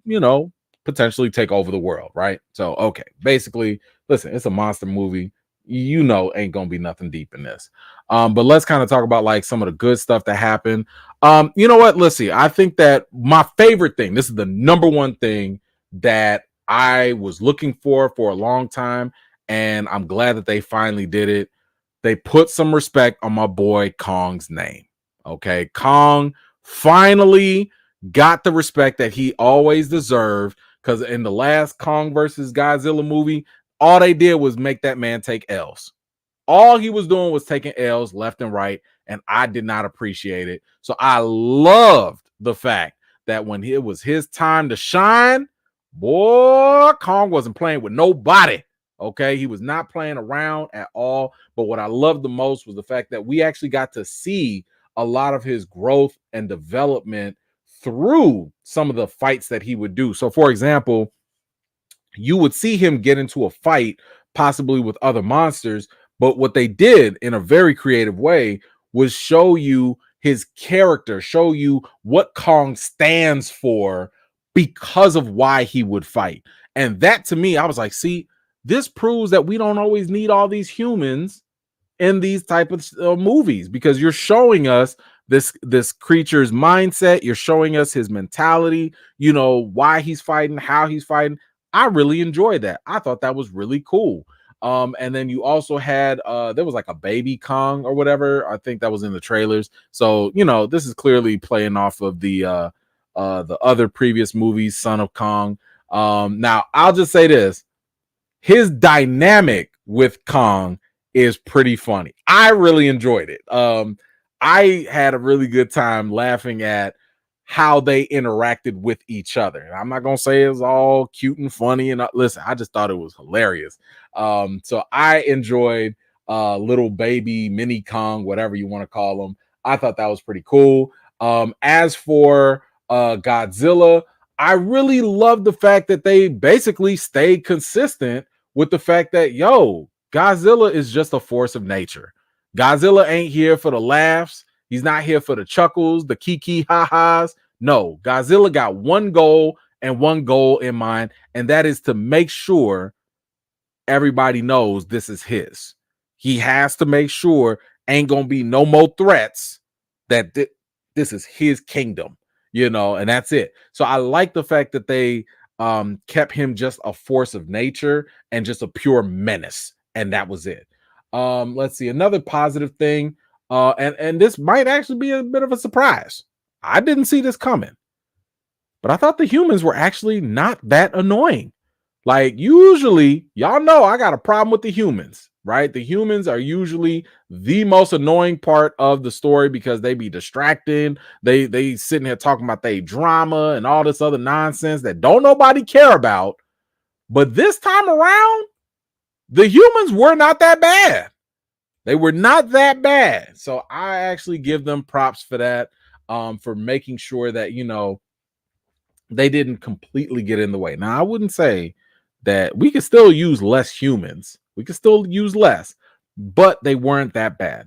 The other last thing, I think the world building here was actually pretty cool. I really liked the exploration of more of Hollow Earth, and the visuals. The visuals were pretty cool here. Just the colors, just the sights, all of that stuff. You see Goku out, Goku. You see Godzilla basically going Super Saiyan here, God mode here. But that I thought was pretty cool in terms of like the world building and the imagery. I thought that was pretty dope. How they handled that. But now we gotta talk about what was bad. So I told y'all that yes, the humans and stuff were not as bad, but they still had some problems. And it wasn't just because they were there. It was really because of all the myth and scientific building that they were doing, the technology and stuff. A lot of this stuff really started to get a little overly complicated. I thought so much to the point that it started to become a distraction, because I was like, wait, what? How did this happen? Wait, what is it? Okay, how does this work? Wait, okay, so the rules of physics change here, and this, that, wait, what? Like, the whole time I was like, wait, can the monsters just fight? Like, I just want to see the monsters fight. Like, my brain, I came in with my brain turned off. I don't have time to figure out this new crazy science physics stuff that y'all talking about. Where the monsters at? That's all I was really thinking at that point, So the science and stuff didn't really work out for me. I don't think that it was all that good. And here's the thing. Yes, we're here for the monsters. Yes, we're here for the fights. This was the one job. And I want to say that mostly it worked, but my God, some of the fights in here came off so corny. I mean, the only thing that was missing was for Godzilla and Kong to just be in a ring with some ropes and just do some high off the rope elbow drops. That's all that was missing. Because when you have a monster doing literal WWE wrestling moves, now I'm already in a state of suspended belief. We're seeing big monsters fight. But when you get that corny with it, when you get that cheesy with it, like now I'm like rolling my eyes. Why are they doing this? What's next? Kong gonna do the people's elbow? Like, what are we doing? Like that's where it started to kind of get me out of it a little bit. I was like, man, one of the best things, and this was in Kong Skull Island. I love it when you allow these big monsters to fight the way those monsters will fight. If you're gonna have a big ape, show me how apes fight. We have plenty of National Geographic films that let us know how apes fight. Okay, just boom, boom, boom, crush your head, throw a rock, do something, like that. But the more humanistic type of movements that you give us, the less believable this already unbelievable situation becomes. So I had an issue with that getting all cheesy and corny. And then the last but not least, my goodness, this enemy, this Scar ape or whatever. I called him King Louis, from the Jungle Book. Woo, man, talk about underwhelming. That was not a good villain, in my opinion. I did not like him at all. I thought that he was kind of weak. I thought, judging by the trailers, that he was going to be a formidable enemy that was so bad that you would need, Kong and Godzilla to fight against. And what I didn't like was the gimmick that they gave him that made him formidable, because that gimmick, I wasn't feeling it. So to me, the villain overall was definitely underwhelming, and not a great part for this film, to make it, as good as it could have been, right? But when it comes to the overall, for Godzilla X Kong, the new Empire, look, it was fun, even though it was flawed. But I think it was a good, decent addition to the MonsterVerse. I think this movie delivers on its promise for, big monster battles, but it does kind of fall short in a couple of areas. I mean, listen, while you get more monsters, so that's great. It's great that we get more monsters, but the quality of their interactions, the complexity of the plot, it does kind of leave more to be desired. And having like all that over the top scientific stuff, what it reminded me of was, it was like Tenet. Tenet seemed like a dope concept. Ooh, time travel. Ooh, a spy thriller. Could have been nice and basic, right? But then all the over the top science nerdy stuff, it became distracting. And I was just like, yo, I got a headache just trying to follow this. I don't even know what's going on in the story. So this is one of the reasons why I was saying in my reaction that this movie felt like Christopher Nolan and WWE came together to make a movie, because that's how it felt. It felt like you took this over the crazy nerdy science and just ridiculous cheesy wrestling storyline and moves, and you put monsters in a big ring, and that was it. So when it comes to the rating for Godzilla X Kong New Empire, I got to give this a 6.5 out of 10.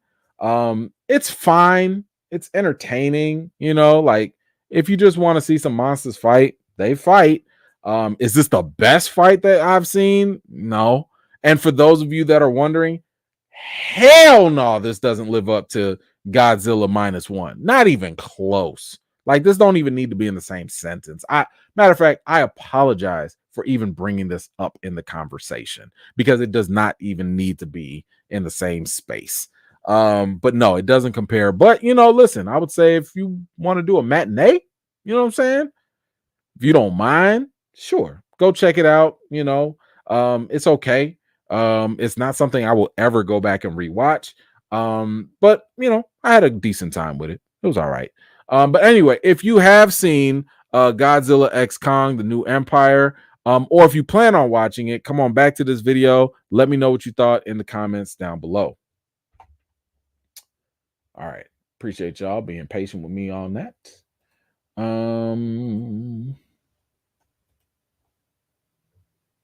Okay. I'm gonna do something a little different.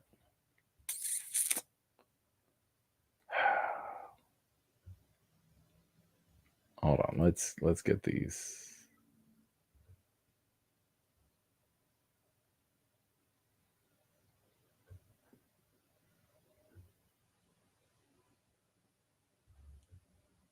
Okay, thank you for no spoilers. Okay, hopefully the return of spoiler in Kong X Godzilla X Kong sets the stage for the full-on MonsterVerse Titan team up versus Omega Titan movie I've been craving for years. Yeah, hopefully. By the way, that the return of that character, I was like, man, I've never been a fan of that character. I think we're talking about the same character. I've never been a fan of the character, because I was like, what do you do? Like, why are you here? I know you're a good kind of sort of character that has a lot of legacy, but I don't care. Thank you so much, Jay Bling. I appreciate you. Jay, again, the movie's opening weekend looking to be between 70 million, 80 million. Its production budget is reported 135. Ooh, albeit after tax credits, looks to break even. That's not good. Breaking even is not a good thing. That means you did a lot of work for nothing. Just to break even, yikes. Yeah, I mean, you don't want to lose money, but breaking even means you did kind of lose time and effort. So that sucks. Riga, what you got? Rest in peace, Louis Gossett Jr. I met him as a teen while working as a PA on a TV show for Maya Angelou. Never aired. He was very friendly to me and joked around. That's really nice. Thank you for sharing that. I appreciate that. And I get the feeling that he was a really sweet and nice guy. I haven't heard nobody say nothing negative about him, so I think that's really dope. Anthony, what you got? Speaking of Nolan, he will receive a knighthood in England and become Sir Christopher Nolan. His wife, Emma Thomas, also received a damehood. Good for them. Good for them. Thank you for that. All right, I'm going to do this. I don't really do this, but I'm gonna let y'all choose. Do y'all want to talk about Mackie or do y'all want to talk about Iron Fist? Those are our last two topics. Last two before we go. I'm gonna let y'all choose which one y'all want to go in. Just let me know in the comments. Do you want Mackie or do you want Iron Fist? And that'll be the order that we go in. Let me clean up some things while y'all voting. All right. Anybody want to save it for later? Nobody want to save it for later? Let me see. Okay. What makes y'all think there's gonna be slander? There's no slander. Y'all gonna set yourself up. I see Mackie. Okay. Mackie. Fist. Okay. Fist. Okay. Kristen, there is no Mackie slander. There's no Mackie slander. Mackie. Why you gotta be my boy? Fist. What? Fist. Oh my God, y'all are actually both. Wait, this was a bad idea. This is a bad idea. Save Iron Fit. Okay, I think the Fists have it.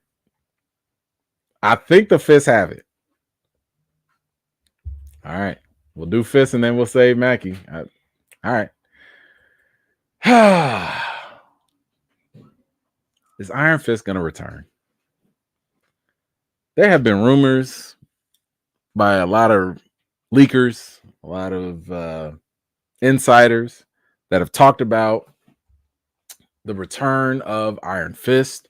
One of the reports had said that we were going to have a female Iron Fist. So Colleen Wigg, maybe she comes in and that becomes she's the new Iron Fist. Cool. There were reports that maybe Finn Jones would come back in a supporting role. Don't know. We've already seen Marvel pulling a lot of the Netflix shows into their MCU canon. So the question is on the table, will they return? Now, I have made myself very clear. I maybe not clear enough. Maybe not clear enough. I am not a fan of Danny Rand, the character as he was portrayed by the actor Finn Jones. Now I was so turned off that I pretty much just stopped watching the show. So I fully admit that I did not care. I always liked Colleen and her character, and I understand. I already know what happens in season 2, and I know that she, takes over and she's really good. That's great. To me, that sounds like the natural progression when you have a weak lead actor anyway. Replace him. I have been a very big proponent of recasting Finn Jones. Just, we don't need him. But I think that some people don't really understand why I've been on that bandwagon. It's not just because of how the show treated the character, but for me, it was more so of the actor per se. Now, I want to first of all bring this up because what prompted this whole thing, and some people started talking about it online, what prompted this question of the return of Iron Fist was actually Finn Jones, the actor. He went on his Instagram, I believe, and posted something in his stories. And this was it. He posted a Power Man and Iron Fist comic book. So this is what he posted. And a lot of people are like, uh-oh. Is he hinting at a return? Uh-oh. So here's my issue with Iron Fist. And I'm going to try and be as fair as possible. One of the bigger claims against him, Finn Jones, was the fact that he just didn't train, right? And this came from the stunt coordinator, Brett Chan. The stunt coordinator sat here and was like, yo, we got a problem with this guy not training, right? Now, I want you to hear it from the stunt coordinator himself. So we're going to actually listen to him. And this was on some other interview he did with somebody else. I don't know where. But we're going to actually, I'm going to pull up the clip so you guys can listen to him on your own.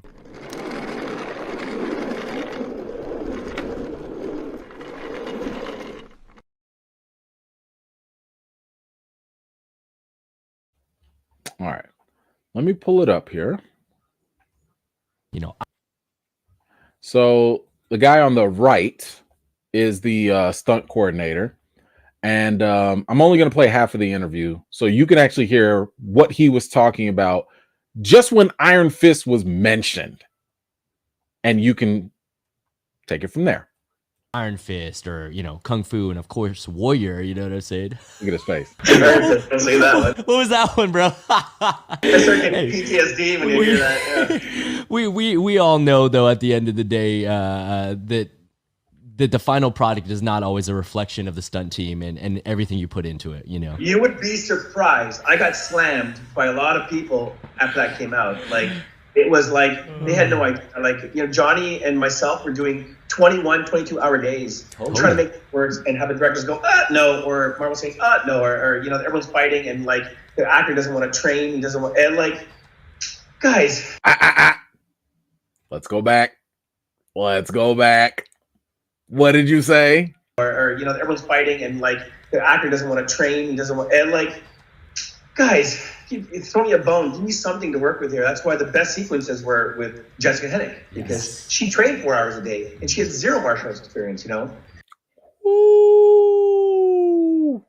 Can we just go back? Let's go back. I just want to make sure it's clear because he's talking about one actor didn't train, and he specifically said Jessica Henwick, she did train and she had zero experience. This is from the stunt coordinator. One more time. No, or everyone's fighting and, like, the actor doesn't want to train, he doesn't want, and, like, guys, throw me a bone. Give me something to work with here. That's why the best sequences were with Jessica Hennick, because she trained 4 hours a day and she had zero martial arts experience. Yikes. So when I sit here and say recast Finn Jones, recast Iron Fist, that report was a huge reason for that, right? But you gonna have some people out here that say, like, wait a minute, man, he did train. Stop trying to slander this man's name. Okay, because I got that receipt too. he did do some training. You're right. So let's kind of go into his interview. I'm going to be fair. I told y'all I'm going to be fair. So he has a bizarre way that he had to train. Let's go through his interview, what he said. He said it was very intense to begin with. When I first moved over to New York, before I started actually filming, I had 3 weeks of very intense martial arts and weight training preparation. But then unfortunately, once the show started, the filming schedule was just so tight. I was working 14 hours every day, 6 days a week, days into nights, nights into days. And actually, my schedule didn't allow me to continue the training as much as I really hoped. Now, let's be clear. He didn't say I was training 14 hours every day, 6 days a week. No. He was working. He was working, and he got some training in. Okay. But we're going to be fair. Let's listen to what else he had to say. But really, I was learning the fight scenes 15 minutes before we actually shot them because the schedule was so tight. So 15 minutes before, the stunt coordinator would talk me through the choreography, and I just jumped straight into it. It really was a baptism of fire, and I just learned on the job, and I've been doing it for 12 months now. With practice, you just get better and better with dealing with that kind of schedule.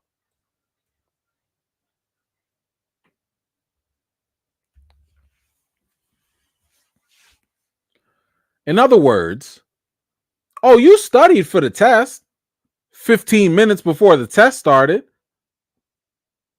And hey, maybe it was an open book test that you didn't study for, but you started reading the book while it was time to take the test. So maybe you got some things right, but you sure didn't pass that test.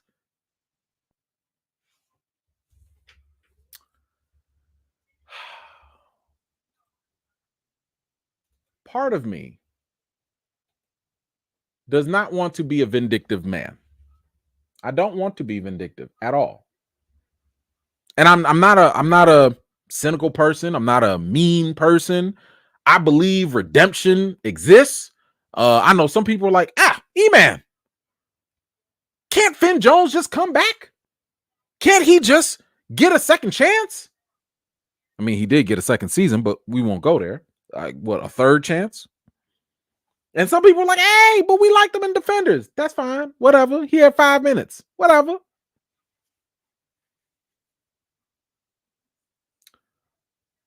I would be willing to actually be on board with seeing Finn Jones come back as Iron Fist if he showed me evidence that he was serious about this.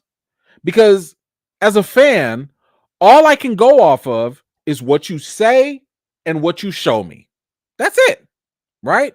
I just read this man's whole response to the whole training accusation. It's got a couple holes in it, but based off of what he said, based off of what the stunt coordinator said, and based off of what we've seen on screen, I don't believe him. I don't believe that he did any training or very little at all. So all I can do now is believe what you show, because he ain't been talking about this recently, right? But let me give you an example, because guys, come on now. For all the new people here watching, in case you didn't know, I come with receipts. Okay, receipts. Hold on. Let's do this. Hold on, because some people not gonna understand what this really means. Hold on. Hold on. Let's just change it up here.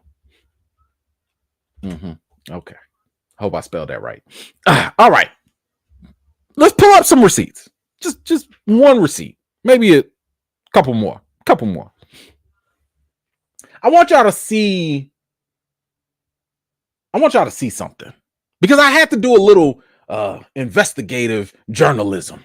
Let's put it that way. Let's put it that way. I say, you know what? Let me go see What do actors do when they want us to believe something? I remember when Hugh Jackman was gonna come back as Wolverine. Matter of fact, while he was playing Wolverine, what did Hugh Jackman do? Did nobody ever question Hugh Jackman and his training or anything? Why? Because we synced it, right? We saw it. My man would post, we'd see articles about it, all of that. So I said, you know what? I want to see what Colleen been doing. What's this Miss Henwick been doing? Because we saw the product on the screen, but did she show her work? Let's go to the footage. Yes, this is all the way. I scroll all the way to the bottom. Okay, listen, this is the bottom of her Instagram. You know it take a long time to scroll to the bottom. Okay, she got all this white space. Let's go. Let's look at this. This is before anybody even knew who she was. Nobody cared. Look at the first couple things she posted. Bruises. What's this over here? Training. Oh, what's this over here? Training. Oh, and she taking flips. What is she doing? Behind the scenes looks. This is early now. This is early. This is her training for Iron Fist at that time.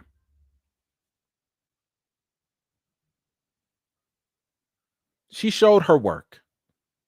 No one questions this actress who had zero martial arts training. No one questioned her work ethic. No one questioned her performance. Everyone celebrated the actual work.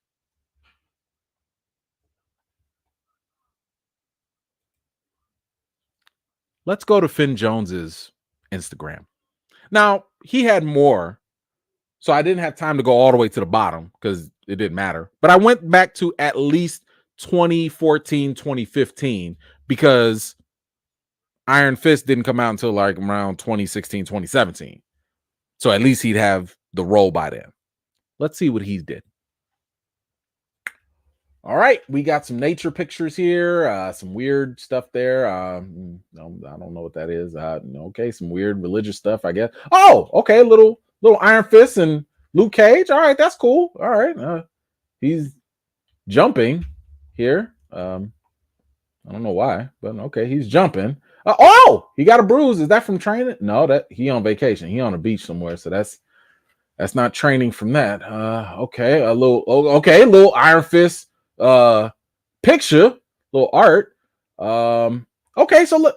Okay, so we got little defenders here. We got some defenders.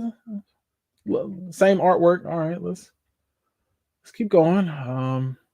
Hanging out with the friends. More with the man. He is having a great time. Everybody else out there playing, man, he is having a great time. What else? What else? Oh, look at it. Oh, he's on set. Okay, he's on set. No, still no training. Okay. Okay, remember the time? Yeah, remember the time. Little clips of footage of him looking in directions. All right. Yeah, Iron Fist. Yeah, fist pumps. A little more nature. All right, he is the immortal Iron Fist. Okay. Man, this guy is busy. He is so busy. Y'all remember all them? Look at that. They go to fist. There goes the fist. Ooh, let's see, man. Y'all see this scroll over here? Let me go fast. Oh, Stan Lee. That's comic related. All right, let's go. A little more beach, a little more stuff. Okay, let's keep going. Let's go a little faster. Okay, you know what? Maybe he's gonna start training. Okay, there go another fist. Maybe he's gonna start training because it's closer. We're coming back. Nah, he going swimming. Okay, no training. All right, now we fast forward in a couple years. Oh, no, sorry. No. All right, I'm almost at the top. That it. No, not training. Okay, he was just having fun drinking a beer. Okay, he loves nature. That's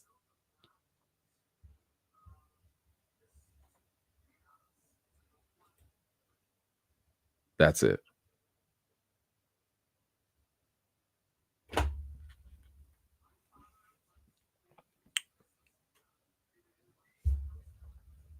Did y'all see any training pictures? Or I saw some on-set pictures, like where he was in costume, but so it's very hard for me to believe him or root for him when I don't see you showing your work. I see your co-stars showing the work, and I've seen what they put on screen. I mean, listen, if we do a nature video for how to hike and drink beers, and you got this, bro. But to be the immortal Iron Fist, to sit here and talk about how you didn't have time. You had time for all them pictures. You had time for all that traveling. I'm just saying, even now, you have time to drop a comic book of Iron Fist and Power Man. Where's your pictures of you just in the gym? Just in the gym. Nobody's telling you to go bench press 5,000 pounds. Nobody's saying. I'm just saying, just gym, bro, go to Planet Fitness. I don't care. Just something.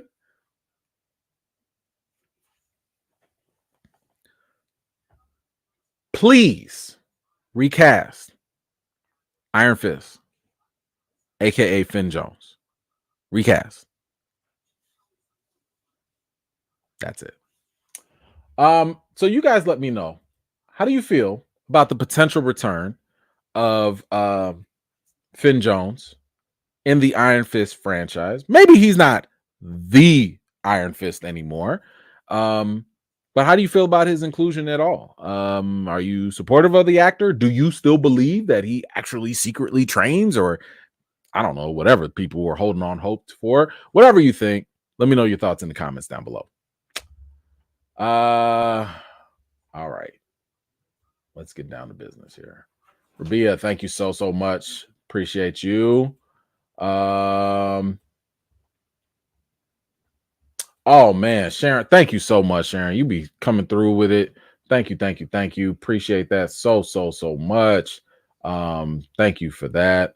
Just my opinion. I'm gonna say that for a little later, bro. I'm gonna say that for the end because people apparently want to hear all this Mackie talk. I don't know what the big deal is. I don't get it. Let's see.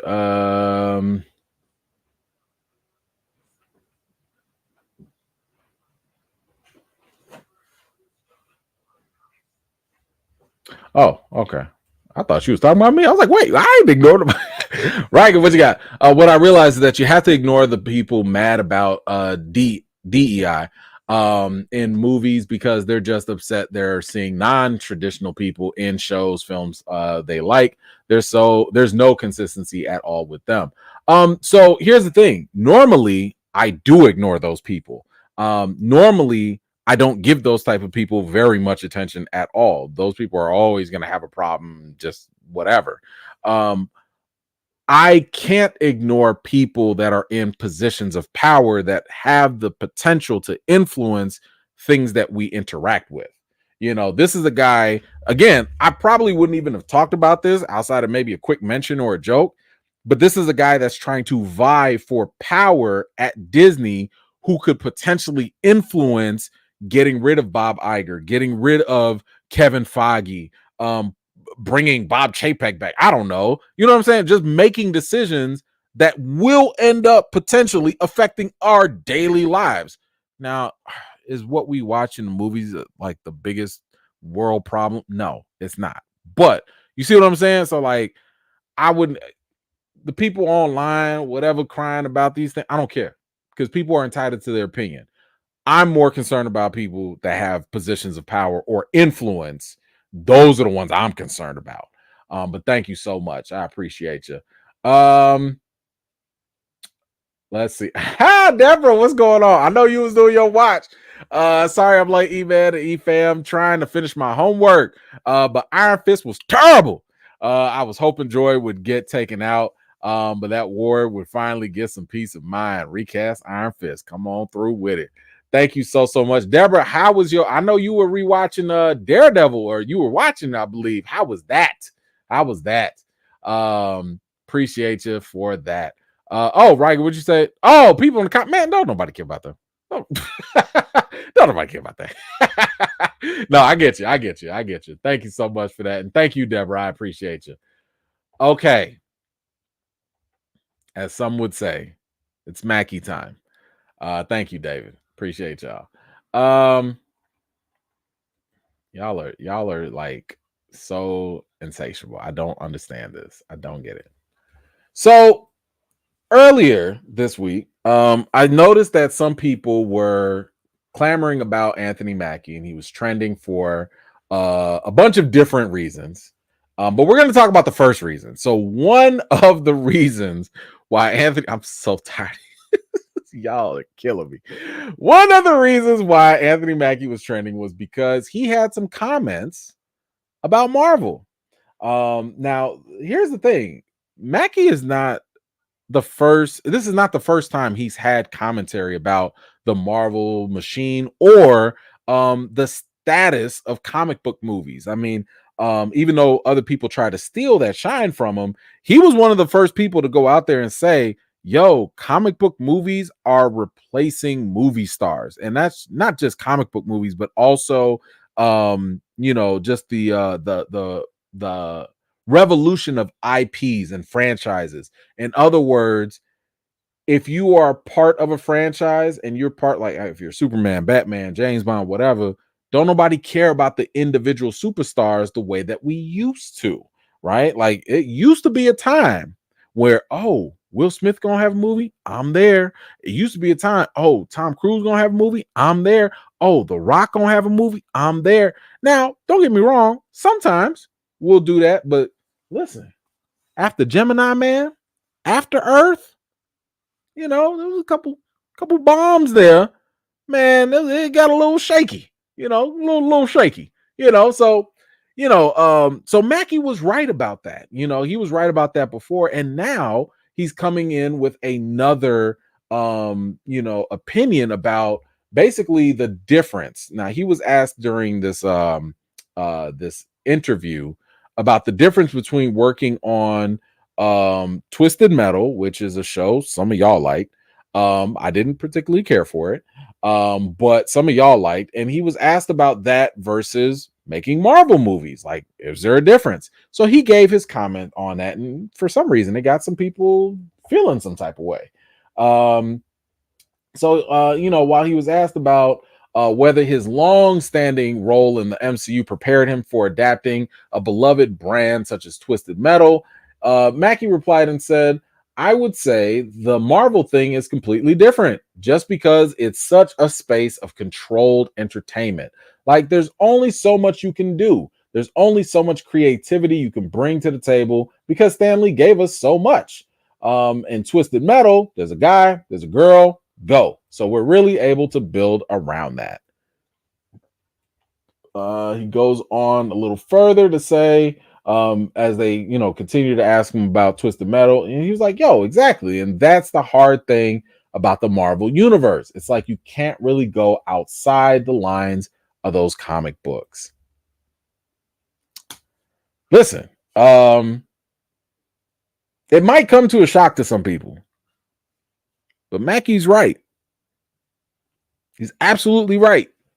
This is not a diss against Marvel, as some people were trying to twist this around. People were like, oh my gosh, he's criticizing Marvel. No, he's not. He's stating a matter of fact. When you have source material like Marvel Comics that are based on a specific genre, specific world, etc., you do have certain confines versus Twisted Metal, which is so open. I haven't even played the games, but it's not that deep. All you need to know is the name of the driver, know that there's a clown face out there, and that's it. That's it. Once you get that, you can literally do whatever you want because it's open season. It's open field when it comes to the characters or when it comes to the story. So yeah, Mackie's right, you know, and we've talked about this before. Certain directors literally don't want to work with Marvel, like Matt Reeves. He said that because he doesn't want to be confined to what Marvel does. Now, I think he really meant that on a production level, because the producers, they're really like the people that control everything. Whereas at DC, he's like, man, I could do whatever I want with the Batman. You know, we could do whatever we want, no restrictions. So yeah, I really do think that people that were trying to hype this up and make it seem as though Mackie was bashing Marvel or something. No, he wasn't. He was right. He was right. So y'all let me know, like, did you agree with Mackie, or maybe did you think he was kind of throwing a shot at them? Maybe he was saying Marvel's too restrictive. Whatever you think, let me know in the comments below. But we got to move on to the next Mackie situation, because this was the second reason why this man was trending over the week. Guys, we have had this story come up before, where Anthony Mackie has been involved in certain fan, interactions. And the last time we had this situation, I want to say it was Mackie was at some sort of race car event. A little kid wanted to talk to him, get a picture, whatever.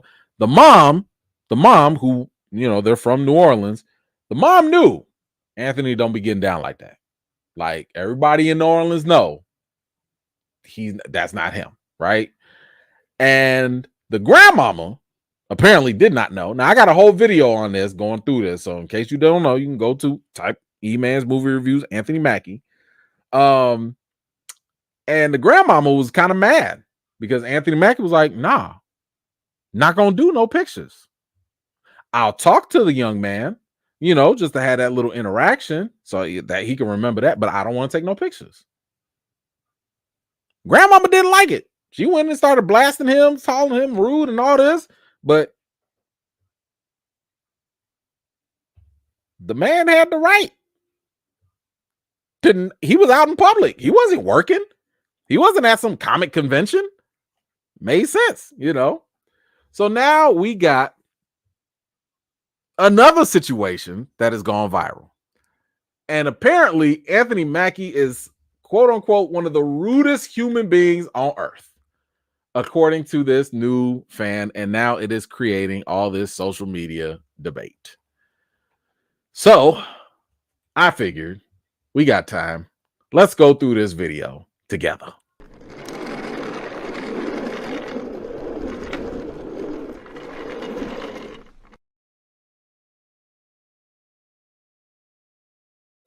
All right, let's see. I got the young lady here. Let's make this. Can't have all the screen. Let's make it that big. Okay, that's all. That's all. So she's clearly feeling some type of way. She clearly feels some type of way about this interaction. So we're going to listen to her story in case you didn't hear it. And see where you land on this debate. I didn't even know this was a debate, but okay, let's see where she lands on this and where she's going with it. So I just met Anthony Mackie, and let me just say, rudest human being alive. So I live in New Orleans. I'm here for spring break. Apparently Anthony Mackie lives here too. I pulled up to a gas station. Here Anthony Mackie comes in this huge fucking truck, all blacked out, all fucking sleek, windows down.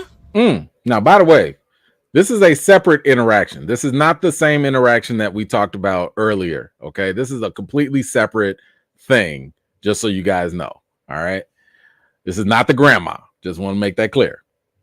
So it's like, also, if you don't want people to come up to you and fucking say how much they appreciate your work, why the fuck are all your windows down and you're blasting music, smoking a fucking cigar? So I park my car, getting ready to pump my gas. I see Anthony Mackie across the fucking lot. I gently walk up to him. Hold on, wait a minute. Did she just question why he has his windows down as he smokes a cigar in his private car?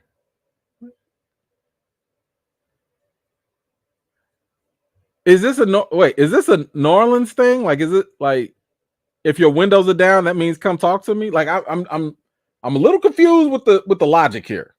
Is it because I know a lot of smokers that roll their windows down so they're not like suffocating in the smoke and all that. Like, okay, maybe that's I don't know. Maybe I don't. Okay. Being like, oh my God, I'm so sorry to bother.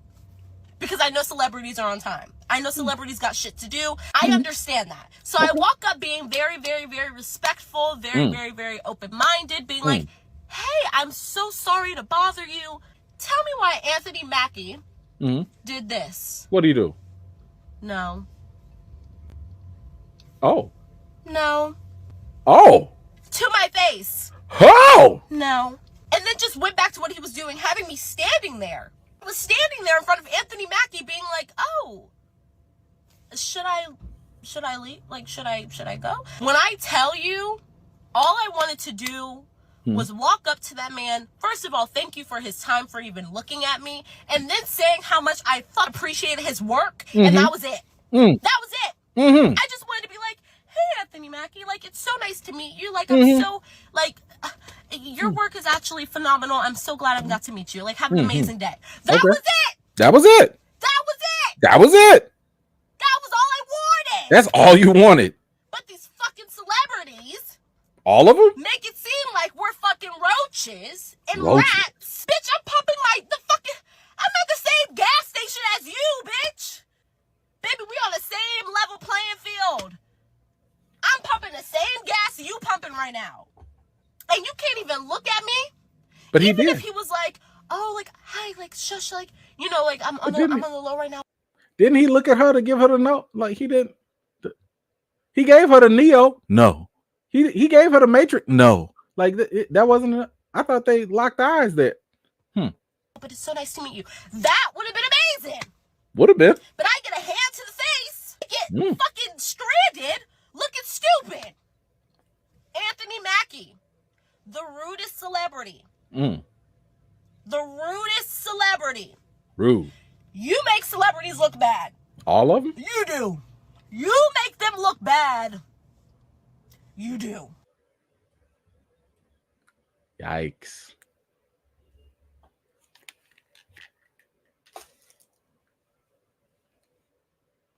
Baby girl. No. No. To that whole video? No. You make fans look bad. You make fans look bad. Here's a couple of things.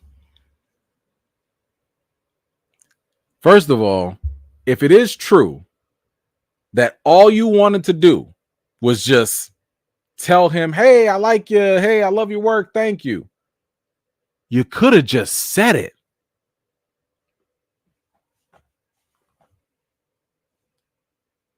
Did he put his hand on your mouth and make you stop talking? I'm just saying, like, you could be like, yo, Anthony, I love your work. All right, thanks, man. I mean, you said that's what you wanted to do. But based off of your description, it sounded like you was power walking and kind of making your presence felt, where he had to put his hand out and was like, no.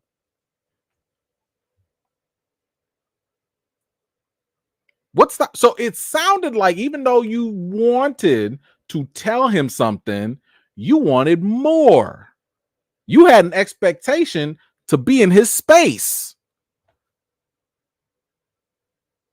And this man said, no. So we not respecting consent now? As you said, you at the same gas station he is. Do you want to be approached by a bunch of random people? I mean, you don't have to be a celebrity. What if it was just a random person that's also pumping gas? Do you just want random people walking up on you? Now, listen, I've had my own interactions with celebrities. Y'all have seen pictures and stuff. And I'll be honest, like, there are times where celebrities will tell me as well, no, not like that, but they'll be like, No, I'm good. And guess what? I walk away. Why? Because I don't have an expectation that they owe me anything. No celebrity owes you anything. You know, the only time they owe you something is when you pay for their time. When you pay for their time, you go to a comic convention, you go to an autograph signing, you go to some, and they still don't do it. No, now they owe you their time because you paid for it. It's transactional. Outside of that, they don't owe you nothing. You sound crazy. Okay, ma'am, you sound crazy. Anthony Mackie, or any celebrity for that matter, has every right to establish their own boundaries when they're not on the clock, especially. Now, I get it. Yes, as fans, we like to think with fame comes another level of responsibility. Sure, maybe you would think that it would be good PR for them to actually do this. But here's the thing, though. This man has been consistent. He had, according to people that live in New Orleans, he got a reputation. People have been saying for the longest, he don't get down like that. Don't even bother. Leave that man alone. I thought you said you grew up in New Orleans. I thought you said you was from there. You didn't know? Because you sounded real shocked. I don't even live there, and I found that out.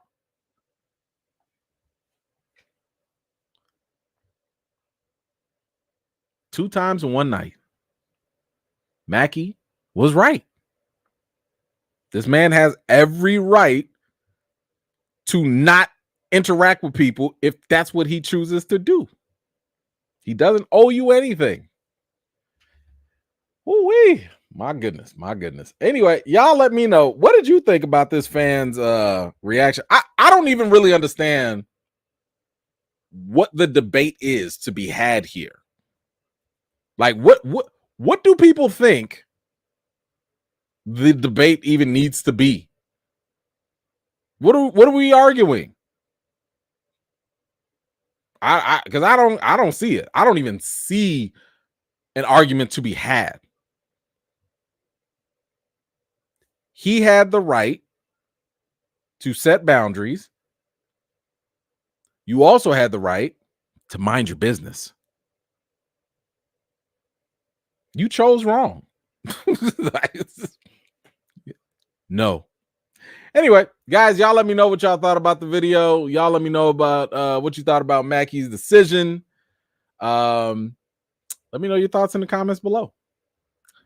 All right. Now let me read all this ridiculousness because y'all was. I'll read y'all comments later. I'm very afraid to, but I'll read them later. But let's see what this ridiculousness. Nelson, what you do to make Mackie unapproachable? I didn't do nothing. That Mackie's had his own reputation for the longest. I did nothing. I got no, not me. Claflin, Natalie, is that you? Natalie, why are you changing your name? You know good and well you Natalie. Okay. On a flight home to Chicago here for Mackie slander. There is no Mackie slander. I don't know why y'all thought there was gonna be slander. What would make y'all think there was gonna be slander here? I don't slander people. I don't get it. Kiki, I'm late to the live. You talked about Mackie giving old girl the no when she approached him. Now I did. Thank you so much, Kiki. Appreciate you. David, replay gang. But I'm live just for the Anthony Mackie conversation. How you just gonna be? Y'all so petty. Thank you, David. I appreciate you. Let's see, Anthony. I want to hear some new Mackie slander. I don't know where you're gonna hear from. I don't know where you're gonna hear from. I don't know. Let's see. Riga, thank you so much. Ms. Makiba, Mighty Morphin Mackie time. Y'all say that 5 times fast. Thank you, Ms. Makiba, for that. Thank you. Minister Crush, E-Man agreeing with Mackie. Let me clutch my pearls. I have agreed with him in the past. Why are y'all acting like this is shocking? This is not shocking. I feel like y'all have y'all own expectations. I feel like this is exactly what it is. Y'all set up these expectations and you're going to get disappointed because I don't know what y'all referring to half of the time. Let's see. Anthony, if Kobe ate magic mushrooms and the only way to save him was either watch Twisted Metal or season 1, I guess, of Iron Fist, you have to watch one back to back twice. No stop.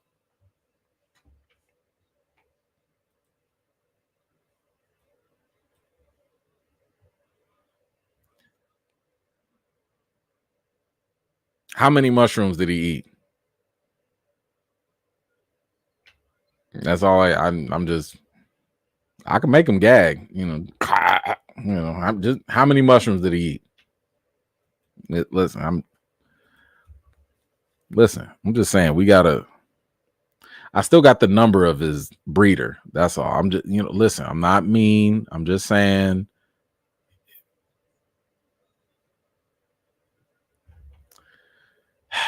I'm going to skip that question.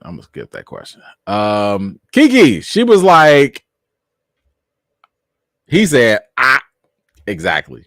Thank you so much for that, Kiki. Thank you. Right. What is the origin of the E-Fams Mackie hate? Yes. Ask them. Because I don't know.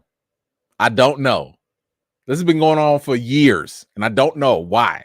I don't know. Listen, I've already told y'all I don't hate people. I don't have no issues with people.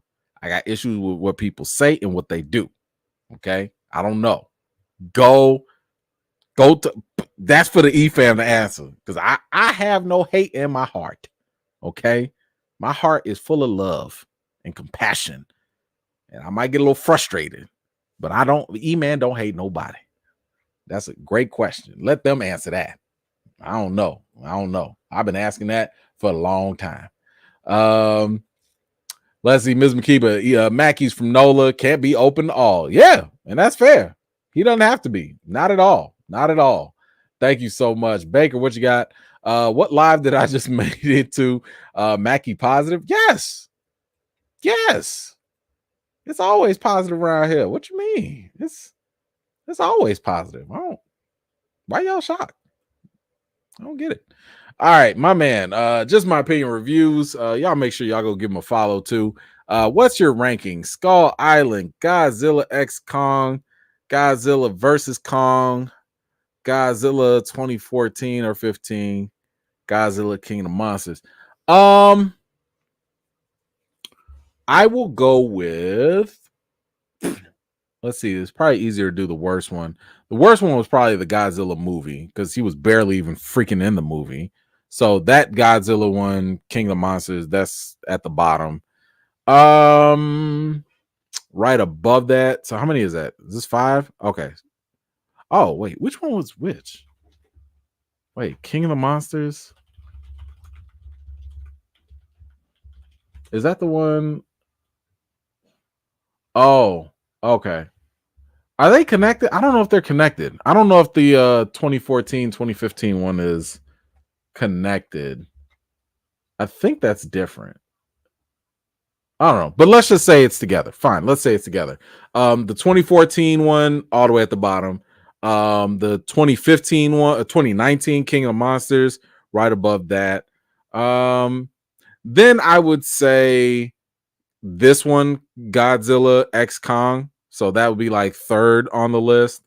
Yeah, it's 5 of them, right? So 3rd. And then I would say Godzilla versus Kong. And then I would put Kong Skull Island.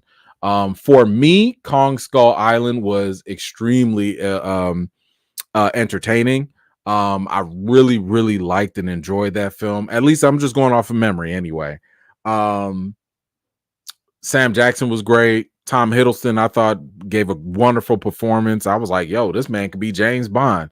And I really like Kong. I like the potential. I like where he was going with it. Dan,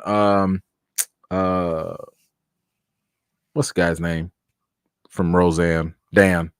That's not his name, but you know what I'm talking about.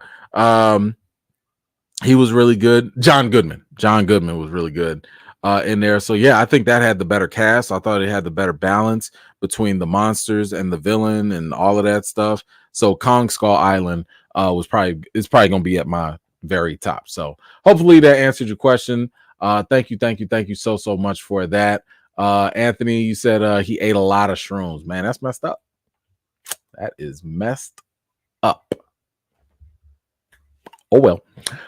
Anyway, guys, thank you so much. I appreciate y'all for hanging out with me tonight. Really means a lot. I want to thank each and every one of y'all for all of y'all wonderful support, financially or just even commenting, just being here. Shout out to all of you on the replay gang. Thank you so much. Stay tuned. We are not going live on Wednesday for X-Men 97. We are not, because I have multiple screeners that I have to do that same day. So we will be going live on Thursday. I'm going to move it over to Thursday. So Thursday around 7:00 p.m. Central Standard Time, we will go ahead and talk about X-Men 97 episode 4. So make sure you go ahead, check that out. Come on back. We will react to it. So Thursday, I'll see you guys. And then on Friday, we'll meet back up again. Since I'm done with 3 Body Problem, I don't know what I need to watch. I need to watch something else. Oh, I got to go finish Quiet on the Set. I was watching that on HBO Max. I got 1 episode left. I got to go finish watching that. That's wild. That is yikes, wild. But yeah, that's what I'm gonna see before I go to sleep. Oh, and then I got to catch up with Solo Leveling. Got to check that out. Hey guys, have yourselves a wonderful weekend. Enjoy yourselves. Have a happy Easter. Everybody wash your hands, wash your butts, be safe, and then I will see you guys next week. All right, peace.